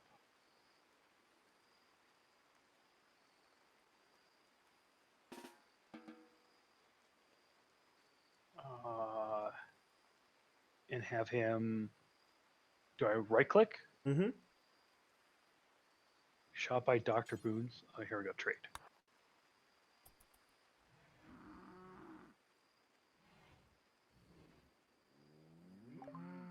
Okay. EMP shell. Jesus. So for reference, marine armor is power armor. Oh. Isn't one of my guys? Yeah, Crick is a space marine. But that's a lot. Yeah. You are close though. You got 835 silver. You could sell that slate club for 53 cents. Yeah, I'll go and do that. I'm not going to use it. There we go. I'm getting 1 silver for it. Perfect. EMP launcher. Yeah, Shotgun. Pump shotgun. EMP stuff is good for stunning mechanoids and enemy turrets and stuff. Shield belt. Yeah, so the shield belt would actually be good for Don't want my jade. they're a combat supplier. They just want weapons and armor. Right, that makes more sense. I think it's bulk goods suppliers will buy literally anything. Or almost anything. A marble club. But the shield belt would be good for your knife boy. Protect him from getting shot as he closed in or shot in the back by allies. Yeah. Actually, yeah, that's really good. As much as I want this. Helmets are never a bad idea, too. Extra flak vest wouldn't be a bad call. Grenades are 50-50. Let's get the shield belt for Spork.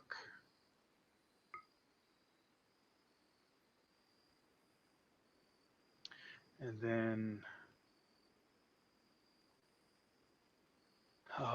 what's the difference between these two? Simple helmet is worse than flak helmet. If you want to see the actual statistics, just press the I button next to them. Oh, okay.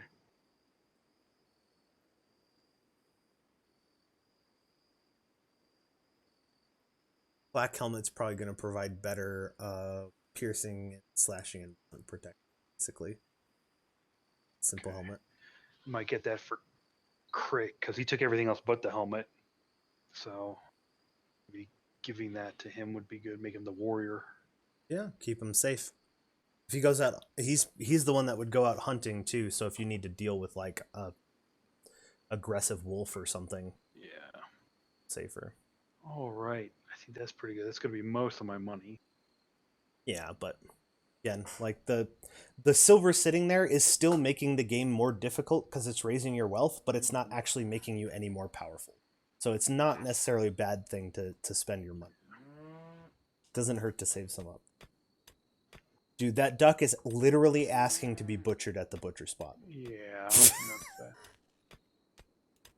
This guy's name is Raygun. Oh, if that belt is for Boone, oh no, it's for Spork. That's right. They won't steal it, right? No.